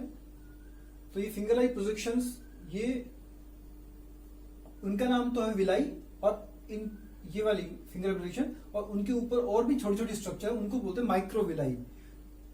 तो ये क्या करती हैं, जो अगर अंदर की दीवार बिल्कुल स्ट्रेट होती, जैसे बाहर की दीवार की आउटर वॉल स्ट्रेट है, अगर अंदर की दीवार भी स्ट्रेट होती तो जो एरिया है, सरफेस का एरिया, वो काफी कम होता अगर स्ट्रेट होती। तो जो फूड यहाँ पर जो डाइजेस्ट फूड है वो ब्लड की वेसल्स, ये आपको ब्लड की वेसल नजर आ रही है, तो इन ब्लड की वेसल्स में जो फूड एंटर करता वो काफी कम करता। लेकिन ये विलाई और माइक्रो विलाई के होने के कारण, और इनके अंदर ब्लड की वेसल्स, ये सब ब्लड की वेसल्स अंदर की तरफ है, वो फूड को एब्जॉर्ब करने के लिए सरफेस बहुत ज्यादा हो गई है। तो जब डाइजेस्ट फूड यहाँ पर आता है स्मॉल इंटेस्टाइन में, एक्चुअली यहीं पे डाइजेशन कंप्लीट होता है, तो इसके लिए सरफेस काफी सारी है, यहाँ फूड का एब्जॉर्प्शन काफी इजी हो जाता है। तो कौन करता है एब्जॉर्प्शन? ब्लड की वेसल, जो कि विलाई और माइक्रोविलाई में उनका एक नेटवर्क फैला हुआ है। तो this is the step number 3 in the nutrition in animals. तो first absorption, the process of passing of digested food, जो यहाँ डाइजेस्ट हो गया है, into blood vessels, blood vessel में जाएगा ऑफ स्मॉल इंटेस्टाइन। कहाँ है ये? स्मॉल इंटेस्टाइन में। एब्जॉर्प्शन कहाँ होता है फूड का? स्मॉल इंटेस्टाइन में, इज कॉल्ड एज एब्जॉर्प्शन। तो कहाँ होता है ये? इनर वॉल में, जहां पर क्या होती है 1000 फिंगर लाइक प्रोजेक्शंस, आउटग्रोथ जिनका नाम है विलाई, प्लूरल में विलाई है, और विलस हो गया सिंगुलर, और इनके ऊपर जो छोटी छोटी और स्ट्रक्चर उनका माइक्रोविलाई, और उनके अंदर ब्लड वेसल्स है। तो यहाँ फूड, डाइजेस्टेड फूड एब्जॉर्ब हो जाता है ब्लड की वेसल्स के अंदर, ब्लड की ट्यूब्स के अंदर चला गया, और वो ट्यूब्स इस ब्लड को ले जाएंगी पूरी ऑल ओवर द बॉडी में। डाइजेस्टेड फूड को ब्लड वेसल्स पूरी बॉडी में ले जाती हैं, और वहां पर फिर बॉडी के ऑर्गेन्स को अपनी जरूरत के हिसाब से उनसे कॉम्प्लेक्स सब्सटेंस बनाने होते हैं। ये जो डाइजेस्टेड फूड था वो सिंपल फूड था, अब उसे हमारी बॉडी को जैसा प्रोटीन चाहिए, हमारी बॉडी को जिस तरह से एनर्जी चाहिए, उस तरह के मॉलिक्यूल्स उससे बनाए जाते हैं। So this is the fourth step, that is assimilation. Body vessels उसको ले जाएंगी डाइजेस्टेड और एब्जॉर्ब फूड को ऑल बॉडी पार्ट्स में, वहां पर उससे क्या बनेंगे? Use to build complex substances, बड़े मॉलिक्यूल बनेंगे उससे। अच्छा, हमने लिए पहले बड़े मॉलिक्यूल इंजेक्शन के वक्त, फिर हमने डाइजेस्ट किया तो छोटा बना दिया, एब्जॉर्ब कर दिया, उसके बाद में फिर से बड़ा बना रहे हैं। क्यों? क्योंकि हमने जो बाहर से फूड लिया प्लांट्स एनिमल से, वो प्रोटीन, वो कार्बोहाइड्रेट हमारी जरूरत के हिसाब से नहीं था, हमें उसको अपने बॉडी के अकॉर्डिंग द नीड चेंज करना पड़ रहा है। तो यहां पर हमने कॉम्प्लेक्स फूड बना लिया सिंपल सब्सटेंसेस से, हमारी बॉडी की नीड के अकॉर्डिंग प्रोटीन बना लिया जैसे हमें चाहिए। जो ग्लूकोज आया डाइजेस्टेड फॉर्म में, सिंपल फॉर्म में, उसको सेल्स में जाने के बाद में उसको तोड़ा जाता है, किसके हेल्प से? With the help of oxygen. तोड़कर उससे गैस बनती है CO2 गैस, जो कि हम एक्सेल करके सांस से बाहर छोड़ देते हैं, वाटर बनता है और एनर्जी रिलीज होती है। ये एनर्जी काम आती है हमारे डिफरेंट फंक्शंस को करने में। तो ये वाली स्टेप हम बात करेंगे रेस्पिरेशन के चैप्टर में। तो इस तरह से बिल्ड करते हैं कॉम्प्लेक्स मॉलिक्यूल्स को, इसको बोलते हैं सिमुलेशन। इसकी डेफिनेशन देखिए, to make complex substances from simple digested food, जो कि डाइजेशन हो गया था, एब्जॉर्प्शन उसी फूड का हुआ था, एज आवर नीड, हमारी बॉडी की नीड के हिसाब से, इज नोन एज एसिमिलेशन। नया वर्ड है ना? तो ये एसिमिलेशन नंबर 4th स्टेप हो गई कंप्लीट। कंप्लीट डाइजेशन हो गया, फिर एब्जॉर्प्शन हो गया स्मॉल इंटेस्टाइन में कंप्लीट। वहां जो फूड बच गया स्मॉल इंटेस्टाइन में, जो कि वेस्ट मटेरियल था, जो कि अनडाइजेस्टेड था, वेस्ट था, वो फूड वो आ जाता है स्मॉल इंटेस्टाइन के बाद में, स्मॉल इंटेस्टाइन से निकलकर वो लार्ज इंटेस्टाइन में। लार्ज इंटेस्टाइन में कौन सा फूड आया? Undigested waste. ये लार्ज इंटेस्टाइन लार्ज होती है किस मामले में? डायमीटर के मामले में, लेकिन लेंथ के मामले में काफी कम होती है, 1.5 मीटर लॉन्ग ओनली होती है। तो ये इसका फंक्शन क्या है? उस अनडाइजेस्टेड वेस्ट में जो इसके पास आया है, उसमें से वाटर और कुछ सॉल्ट्स को एब्जॉर्ब कर लेना, जिससे कि वो बॉडी के बाहर नहीं जाए। अदरवाइज हो सकता है बॉडी में पानी की प्रॉब्लम हो जाए, पानी कम हो जाए। तो पानी को बचाने का काम, पानी को एब्जॉर्ब करने का काम उस वेस्ट मटेरियल में से भी काम है लार्ज इंटेस्टाइन का, absorption of water and salts from undigested waste. और बाद में जो फूड बचता है, वेस्ट मटेरियल जो बचता है अनडाइजेस्टेड वेस्ट, वो फूड वो स्टोर हो जाता है रेक्टम में। डायग्राम में आपने देखा कि लार्ज इंटेस्टाइन के बाद वाली स्ट्रक्चर का नाम है रेक्टम। तो रेक्टम में जाके स्टोर हो जाता है सेमी सॉलिड वेस्ट, और इसका नाम वहां हो जाता है फीसिस। फीसिस FAECES, इसमें ए साइलेंट है, प्रोनाउंसिएशन होता है फीसिस। इस फीसिस को बॉडी से बाहर रिमूव कर दिया जाता है थ्रू एनस। तो माउथ से एनस तक की जो एलिमेंट्री कैनाल उसका काम कंप्लीट हो गया यहाँ पर। तो इसको, ये रिमूवल है, इसको बोलते हैं स्टेप नंबर 5, इजेशन। शुरुआत हुई थी इंजेशन से, खत्म हुआ इजेशन पर। इंजेशन में शुरुआत में इन है, मतलब फूड बाइट अंदर आती है, फिर वहां से डाइजेशन हुआ, एब्जॉर्प्शन हुआ, एसिमिलेशन हुआ, और 5th स्टेप में इजेशन, E फॉर एग्जिट। यहाँ पे अनडाइजेस्टेड वेस्ट मटेरियल वो इजेशन के थ्रू बॉडी से बाहर चला गया। तो इसकी definition, removal of semi solid faeces through anus is known as egestion. तो डाइजेशन की प्रोसेस तो कंप्लीट यहाँ पर हो गई है। खासतौर से छोटे बच्चों में जो हमने बात की अभी फीसिस के बारे में, सेमी सॉलिड फीसिस के बारे में, वेस्ट के बारे में, जो कि इजेशन के थ्रू बॉडी से बाहर निकाला जाता है, तो वो कई बार सेमी सॉलिड नहीं होता, वो वाटरी होता है, पानी जैसा लिक्विड होता है। तो वो पानी जैसा लिक्विड फीसिस, उसको स्टूल भी बोलते हैं, फीसिस को स्टूल भी बोलते हैं। तो passing watery stool many times is known as diarrhoea. तो ये एक प्रॉब्लम है हमारी बॉडी, हमारे इंडिया में बहुत ज्यादा है डायरिया। तो इसमें होता क्या, पानी बॉडी से बाहर बहुत ज्यादा हो रहा है, एब्जॉर्ब नहीं हो रहा है, तो बॉडी में कुछ प्रॉब्लम है। तो इसमें लॉस ऑफ वाटर बहुत ज्यादा होता है, इसको बोलते हैं डिहाइड्रेशन। हाइड्रेशन वर्ड है हाइड्रो से, हाइड्रो मतलब वाटर, तो पानी की कमी हो गई हमारे बॉडी में, इसको बोलते हैं डिहाइड्रेशन। तो इसके पीछे कारण क्या हुआ, क्यों हो सकता है, इसके पीछे कारण है इन्फेक्शन, किसी भी तरह का इन्फेक्शन। दूसरा है फूड पॉइजनिंग, जो फूड हमने कंज्यूम किया वो फूड इन्फेक्टेड था, बासी था, स्टेल था। और ये कंडीशन इंडिया में बहुत ज्यादा इन्फेक्शन वाली कंडीशन, फूड पॉइजनिंग कंडीशन, बहुत सारे पुअर पीपल है इंडिया में, और पुअर नहीं भी है तो इंडिया की जो हाइजीनिक कंडीशंस हैं, health hygienic conditions, open street food को खाना, तो उसमें वेरी कॉमन इन इंडिया है। और खासतौर से बच्चों में तो जो फैटल होता है, फैटल मतलब घातक, प्राण घातक, इवन दे कैन डाई। सो करना क्या पड़ेगा, डिहाइड्रेशन की वजह क्या करना पड़ेगा, डॉक्टर के पास जाएं, उसके पहले हमें क्या करना पड़ेगा, उस बच्चे की बॉडी में पानी की क्वांटिटी को वापस बराबर कर दे, मतलब डिहाइड्रेशन के मुकाबले क्या दे, रिहाइड्रेशन। रिहाइड्रेशन, री मतलब अगेन, हाइड्रेशन, वाटर वापस उसकी बॉडी में पहुंचा दें। तो इसके लिए एक सॉल्यूशन बनाया जाता है, आपको भी सबको पता होगा उसके बारे में, ORS, oral rehydration solution. Oral मतलब मुंह से दिया जाएगा, उसको पिलाया जाएगा। एक ऐसा सॉल्यूशन, ऐसा घोल बनाया गया है जिससे कि बॉडी में पानी की क्वांटिटी वापस ऑप्टिमम हो जाएगी, रिहाइड्रेट बॉडी हो जाएगी। तो बनाने का तरीका, एक ग्लास ऑफ बॉइल्ड पानी, बॉइल्ड होना चाहिए, फिर से अगर आपने पानी खराब ले लिया, इन्फेक्टेड ले लिया, तो बॉइल्ड एंड कूल्ड वाटर, ठंडा पानी, बॉइल करने के बाद में ठंडा किया पानी, एक ग्लास, उसमें ए पिंच ऑफ सॉल्ट, एक पिंच में चुटकी भर उसमें नमक डाल लिया, ए स्पून फुल ऑफ शुगर, उसमें एक चम्मच शुगर घोल ली। ये आपका तैयार हो गया ORS का सोल्यूशन, ये पिलाइए, उसके बाद में डॉक्टर के पास लेकर जाइए। आपने काउज को, बफेलोज को, गोट्स को, शीप को, इनको देखा होगा, जो कि ग्रास ईटिंग एनिमल्स हैं। ये उस वक्त भी चू कर रहे होते हैं अपने फूड को जब खा नहीं रहे होते हैं, बैठे हैं लेकिन चू कर रहे, चबा रहे हैं। आप ऐसा करते हैं? नहीं करते। हम जब खाते हैं तभी इसको चबाते हैं, लेकिन वो बैठे हैं, खा नहीं रहे तो भी चबा रहे हैं। तो ऐसा क्यों करते हैं, इसके बारे में बात करेंगे, ग्रास ईटिंग एनिमल्स क्यों करते हैं ऐसा। तो एक्चुअली शुरुआत में वो क्या करते हैं, जब खा रहे होते हैं तो वो जल्दी जल्दी खाने को निगल लेते हैं, दे स्वैलो द फूड क्विकली। अच्छा, ऐसा क्यों करते हैं वो, इसके पीछे कारण ये रहा होगा कि वो एनिमल्स हैं, उनको ये लगता है कि फूड उनको पता नहीं बाद में मिलेगा कि नहीं मिलेगा, तो वो जितना जल्दी हो सके निगल लो, लेकिन ये उनकी हैबिट है।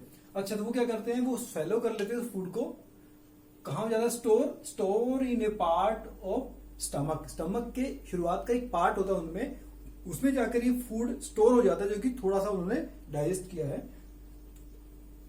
उस पार्ट का नाम है रूमेन, RUMEN। ये रूमेन हमारी बॉडी में नहीं होती, और क्योंकि ग्रास ईटिंग एनिमल्स की बॉडी में रूमेन नाम की स्ट्रक्चर है, स्टमक का एक पार्ट है, इसलिए उन एनिमल्स को बोलते हैं रूमिनेंट्स। वर्ड किससे बना, रूमेन से। तो उन एनिमल्स का तो नाम है रूमिनेंट्स, और इस तरह फूड को स्टोर करने की जो प्रोसेस है इसको बोलते हैं रूमिनेशन। तो रूमिनेशन प्रोसेस हमारी बॉडी में नहीं होती, कैटल में होती है, काउज में, बफेलोज में, ग्रास ईटिंग एनिमल्स में। तो उन एनिमल्स को तो बोलते हैं रूमिनेंट्स, और इस प्रोसेस का नाम रूमिनेशन। तो रूमेन में जाके फूड, ये जो स्वेलो उन्होंने किया था वो स्टोर हो गया, अब उसका डाइजेशन हुआ वहां पर, लेकिन पार्शियल डाइजेशन हुआ, पूरा डाइजेशन नहीं हुआ है। तो इस फूड को बोलते हैं कर्ड, जो कि उनके रूमेन में है। अब जब वो एनिमल कहीं बैठेंगे, रेस्ट करेंगे, तब वो उस फूड को छोटे छोटे लम्प्स के फॉर्म में वापस अपने मुंह में लेकर आएंगे, और वहां उसको फिर से वो चू करेंगे, चबाएंगे अच्छे से, फिर उसके बाद में उस फूड की प्रॉपर कंप्लीट डाइजेशन उनकी बॉडी में होगा। तो ये तो पहली बात होगी। अच्छा, दूसरी बात करेंगे, हम लोग क्यों नहीं खा सकते घास को, ग्रास ईटिंग एनिमल्स क्यों खा सकते हैं। तो आपको समझ में आ गया कि इनको क्या बोलते हैं, रूमिनेंट्स। इनकी स्टमक की शुरुआत में पार्ट है रूमेन, वो रूमेन हमारी बॉडी में नहीं होता। और खास बात यह है कि घास के अंदर जो एक स्पेशल टाइप का कार्बोहाइड्रेट है, सेल्यूलोज, वो सेल्यूलोज रूमेन के अंदर पाए जाने वाले स्पेशल टाइप के बैक्टीरिया ही डाइजेस्ट कर सकते हैं। ये बैक्टीरिया हमारी बॉडी में नहीं होते, रूमेन भी नहीं होती, और वो बैक्टीरिया भी हमारी बॉडी में नहीं होते। सपोज हमारे स्टमक में वो बैक्टीरिया होते लेकिन नहीं होते, हमारे किसी और पार्ट में वो बैक्टीरिया होते लेकिन नहीं होते। वो बैक्टीरिया केवल रूमेन में होते हैं, और रूमेन किसमें होती है, रूमिनेंट्स में। तो ग्रास को वही डाइजेस्ट कर सकते हैं जिनमें रूमेन होती है, वो होते हैं रूमिनेंट्स। तो हम घास को डाइजेस्ट नहीं कर सकते।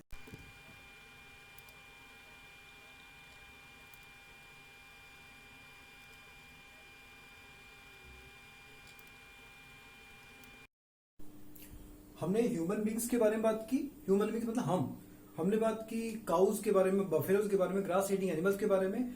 उन सब में 5 स्टेप्स होती है न्यूट्रिशन के मामले में हमने बात की, और वो इजीली नजर भी आते हैं हमें। हम अब बात करेंगे एक ऐसे ऑर्गेनिज्म के बारे में जो कि हमें नेकेड आई से विदाउट एनी लेंस, माइक्रोस्कोप की हेल्प के बिना नजर नहीं आता। तो उस एनिमल का नाम है अमीबा, AMOEBA, जहां पर ओ साइलेंट है, अमीबा। तो ये होता है माइक्रोस्कोपिक। माइक्रोस्कोपिक का मतलब जिसको माइक्रोस्कोप से ही देख सकते हैं, नेकेड आई से नहीं देख सकते।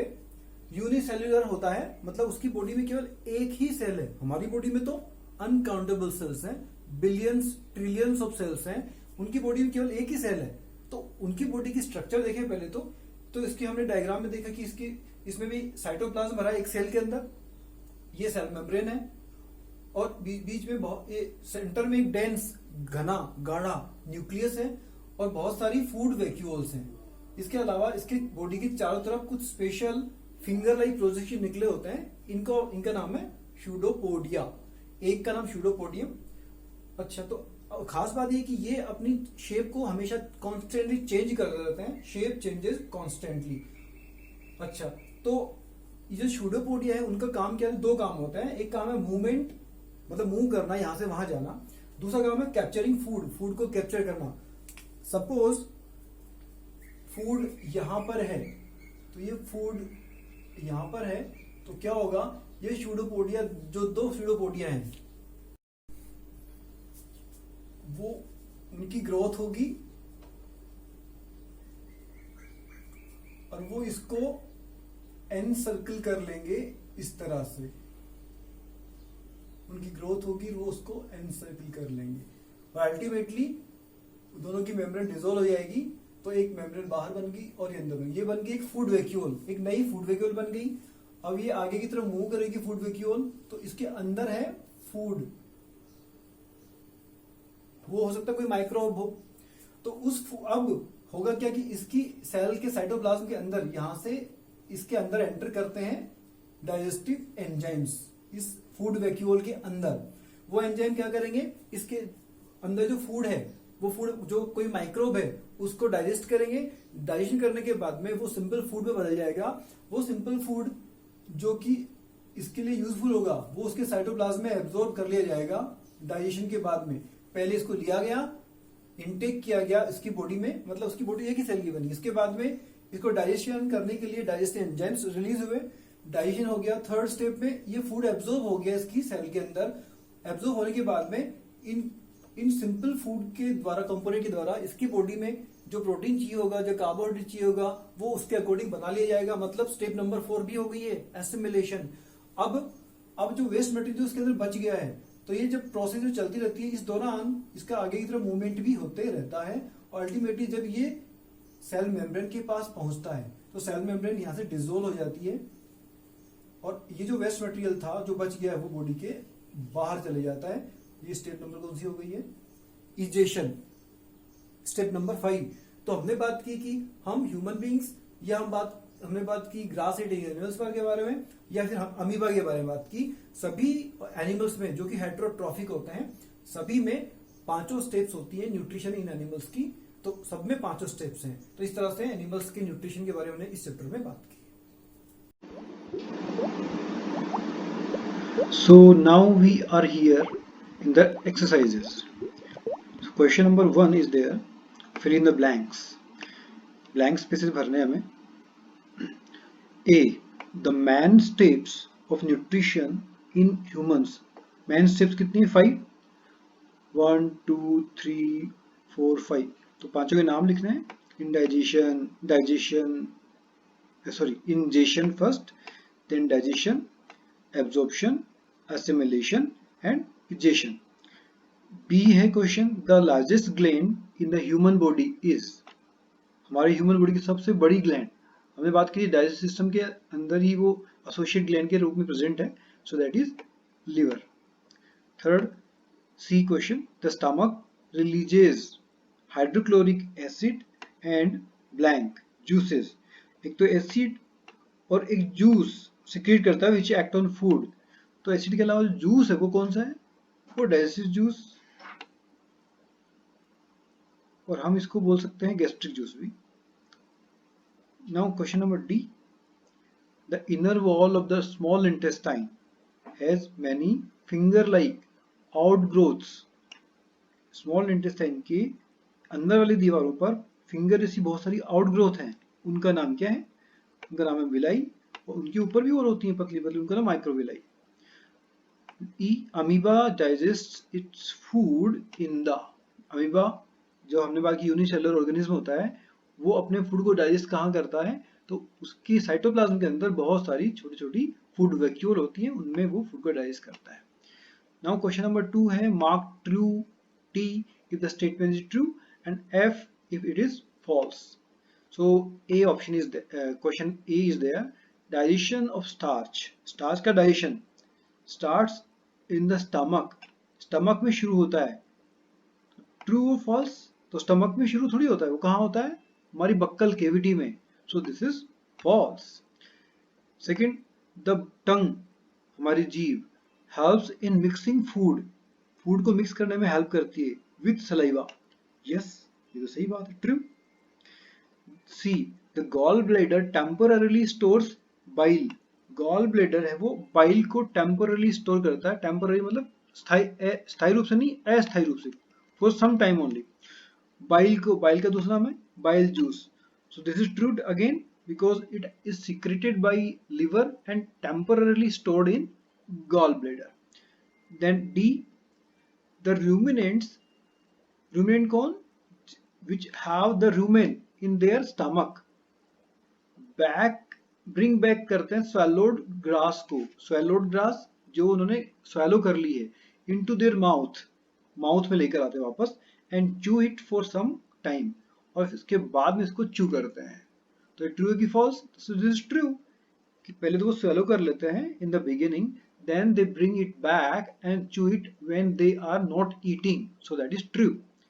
Question third is tick correct mark the correct answer in each of the following. Four options are there in each question. Question A is there, fat is completely digested. Fat का complete digestion कहाँ हो जाता है? Stomach में, mouth में, small intestine में और large intestine में। तो चारों में से large intestine में तो digestion होता ही नहीं है, सबसे बड़ी बात। और stomach में किसका होता है? प्रोटीन का होता है। माउथ में स्टार्च का होता है। तो फैट का कहाँ होता है? स्मॉल इंटेस्टाइन में। Next, B question is there. Water from the undigested food is absorbed mainly in the, undigested food से water का absorption कहाँ होता है? हमने बात की food जो digest होता है उसका absorption तो होता है small intestine में, लेकिन water का absorption कहाँ होता है? वो होता है large intestine में। Question number 4 is there. Match the column 1 to column 2. So this is the column 1. The food components are given here. Carbohydrate, protein, fats, and in column 2 there are products of digestion. जब column 1 वाले components का digestion होता है तो उनका result क्या बनता है? सिंपल प्रोडक्ट्स का नाम क्या है? तो कार्बोहाइड्रेट जब डाइजेशन होता है क्या बनता है? हमने बात की कि जैसे कि स्टार्च के बारे में, तो क्या बनता है उससे? ग्लूकोज बनता है। ग्लूकोज क्या है? एक sugar, simple sugar. Next proteins, तो प्रोटीन का डाइजेशन होता तो बनता है पेप्टाइड बनते हैं पहले, इसके बाद में बनते हैं एमिनो एसिड। तो सबसे सिंपल फॉर्म एमिनो एसिड्स। और फैट्स का डाइजेशन होने के बाद में उसकी सबसे सिंपल फॉर्म का नाम है फैटी एसिड्स एंड ग्लिसरॉल। तो क्वेश्चन नंबर 4 का लास्ट इज देयर फैट का fatty acid and glycerol. Question number 5 की बात करें, what are villi, what is their location and function. Villi क्या है, उनकी लोकेशन वो कहाँ पाई जाती है, एंड उनका फंक्शन काम क्या है। So first of all, the definition of villi. Villi, singular is villus, are finger-like outgrowths on the inner walls of the small intestine. Small intestine की inner wall पे finger-like projections हैं। The villi increase, क्या करती है? Function क्या है इनका? Increase the surface area for absorption of the digested food. Digest जो फूड हो गया है अब उसका एब्जॉर्प्शन होना है, जैसे कि वो ब्लड के थ्रू पूरी बॉडी में पहुंच जाए। So for that the increase of the surface area, this is the function done by the villi. Each villus has a network of thin and small blood vessels close to its surface. उसमें blood vessels का network होता है। The surface of the villi absorbs the digested food materials. Question number 6 की बात करें, where is the bile produced? Bile या bile juice produce कहाँ होता है? लीवर में. So bile juice is produce by the liver. Second part of the question is which component of the food does it have to digest? कौन से food component की ये help करता है डाइजेशन में? तो हमने बात की थी ये करता है हेल्प फैट की. तो फैट का digestion. Next question number 7. Name the type of carbohydrate. उस कार्बोहाइड्रेट की टाइप का नाम बताओ that can be digested by ruminants. Ruminants grass eating animals वो डाइजेस्ट कर सकते हैं बट नॉट बाय ह्यूमंस. हम लोग नहीं कर सकते. Give the reason also. कारण बताइए. तो हमने बात की थी कि ग्रासेस वो खाते हैं, ग्रास ईटिंग एनिमल्स जिनको रूमिनेंट बोलते हैं. तो उस ग्रास में एक स्पेशल कार्बोहाइड्रेट उसका नाम है सेल्यूलोज. तो सेल्यूलोज का डाइजेशन हम लोग नहीं कर सकते. तो कारण क्या है? कारण ये है it is digested by ruminant but not by the human because bacteria which digest cellulose are not present in humans. उनके हमने बात की थी कि उनका जो फर्स्ट पार्ट रूमेन है उसमें स्पेशल बैक्टीरिया होते हैं, वो उनमें ही होते हैं, हमारी बॉडी में नहीं होते. Next question is 8th question. Why do we get instant energy from glucose? Glucose से हमें इंस्टेंट एनर्जी कैसे मिल जाती है? आपने टीवी में विज्ञापन में देखा होगा, एडवर्टीजमेंट में. तो तुरंत शक्तिदायक इंस्टेंट एनर्जी मिलती है, ग्लूकोज डी वगैरह वगैरह, ये वो अलग अलग ब्रांड सब में होता क्या है? ग्लूकोज ही होता है. और आपने गेम्स के टाइम में देखा होगा कि the sports person they are using the glucose powder for instant energy. तो कैसे? तो हमने बात की ग्लूकोज क्या है? सिंपल फॉर्म है कार्बोहाइड्रेट का, स्टार्च का. तो इसको डाइजेस्ट करने की जरूरत नहीं है. अगर चपाती या केला या ये चीजें खाई जाती तो उनसे तो पहले डाइजेशन करना पड़ेगा, उसके बाद में उसे एनर्जी मिलेगी. लेकिन ग्लूकोज तो ये तो ऑलरेडी सिंपल फॉर्म में, इसको डाइजेस्ट करने की जरूरत नहीं है. ये सीधा हमारे स्मॉल इंटेस्टाइन में जाएगा और वहां से एब्जॉर्ब हो जाएगा ब्लड में और एनर्जी मिल जाएगी. So glucose is the simplest form of carbohydrate. सबसे सिंपल फॉर्म है and easily gets absorbed by the blood. Blood में एब्जॉर्ब हो जाएगा and hence provides instant energy और तुरंत एनर्जी दे देगा. Now next, which part of the digestive canal is involved in? तो अलग अलग जो फंक्शन दे रखे हैं वो कहाँ होते हैं. पहला है एब्जॉर्प्शन ऑफ फूड. ये कहाँ होता है? हमने बात की स्मॉल इंटेस्टाइन में होता है. च्यूइंग ऑफ फूड को चबाने का काम कहाँ होता है? बक्कल कैविटी में होता है. Killing of bacteria. बैक्टीरिया कहाँ मारे जाते हैं? हमने बात की स्टमक में होते हैं, होता है एसिड HCl हाइड्रोक्लोरिक एसिड, तो वहां पर इनको मारा जाता है. Complete digestion of food. Food का कंप्लीट डाइजेशन कहाँ हो जाता है? स्मॉल इंटेस्टाइन में, जहाँ एब्जॉर्प्शन ऑफ डाइजेस्टेड फूड भी होता है. And formation of faeces. Faecal material या सेमी सॉलिड जो वेस्ट मटेरियल अनडाइजेस्टेड फूड से बनता है वो कहाँ बनता है? लार्ज इंटेस्टाइन से. ये स्टोर कहाँ होता है? ये स्टोर द रेक्टम में temporarily. Now the question 10th. Right one similarity and one difference between the nutrition in amoeba and human beings. Amoeba और ह्यूमन बींग्स के न्यूट्रिशन में सिमिलरिटी बतानी है और एक डिफरेंस बताना है. तो सिमिलरिटी की बात करें, both need digestive juices for the digestion of food. दोनों में डाइजेशन के लिए डाइजेस्टिव जूसेस की जरूरत होती है. हम ये भी लिख सकते हैं कि दोनों में ही 5-5 स्टेप्स होती हैं, इंजेक्शन से लेकर इजेक्शन तक. और डिफरेंस की बात करें, humans need to chew the food. On the other hand humans को च्यू करना पड़ता फूड को, लेकिन अमीबा की हमने बात की वो च्यू नहीं करता, doesn't need to chew it the food. ये एक कारण है इसका. हम ये भी लिख सकते हैं कि ह्यूमंस में अलग अलग ऑर्गेन्स होते हैं लेकिन अमीबा में डाइजेशन के लिए अलग अलग ऑर्गेन्स नहीं होते. Match the column. 11th question आ गया 1 to कॉलम 2.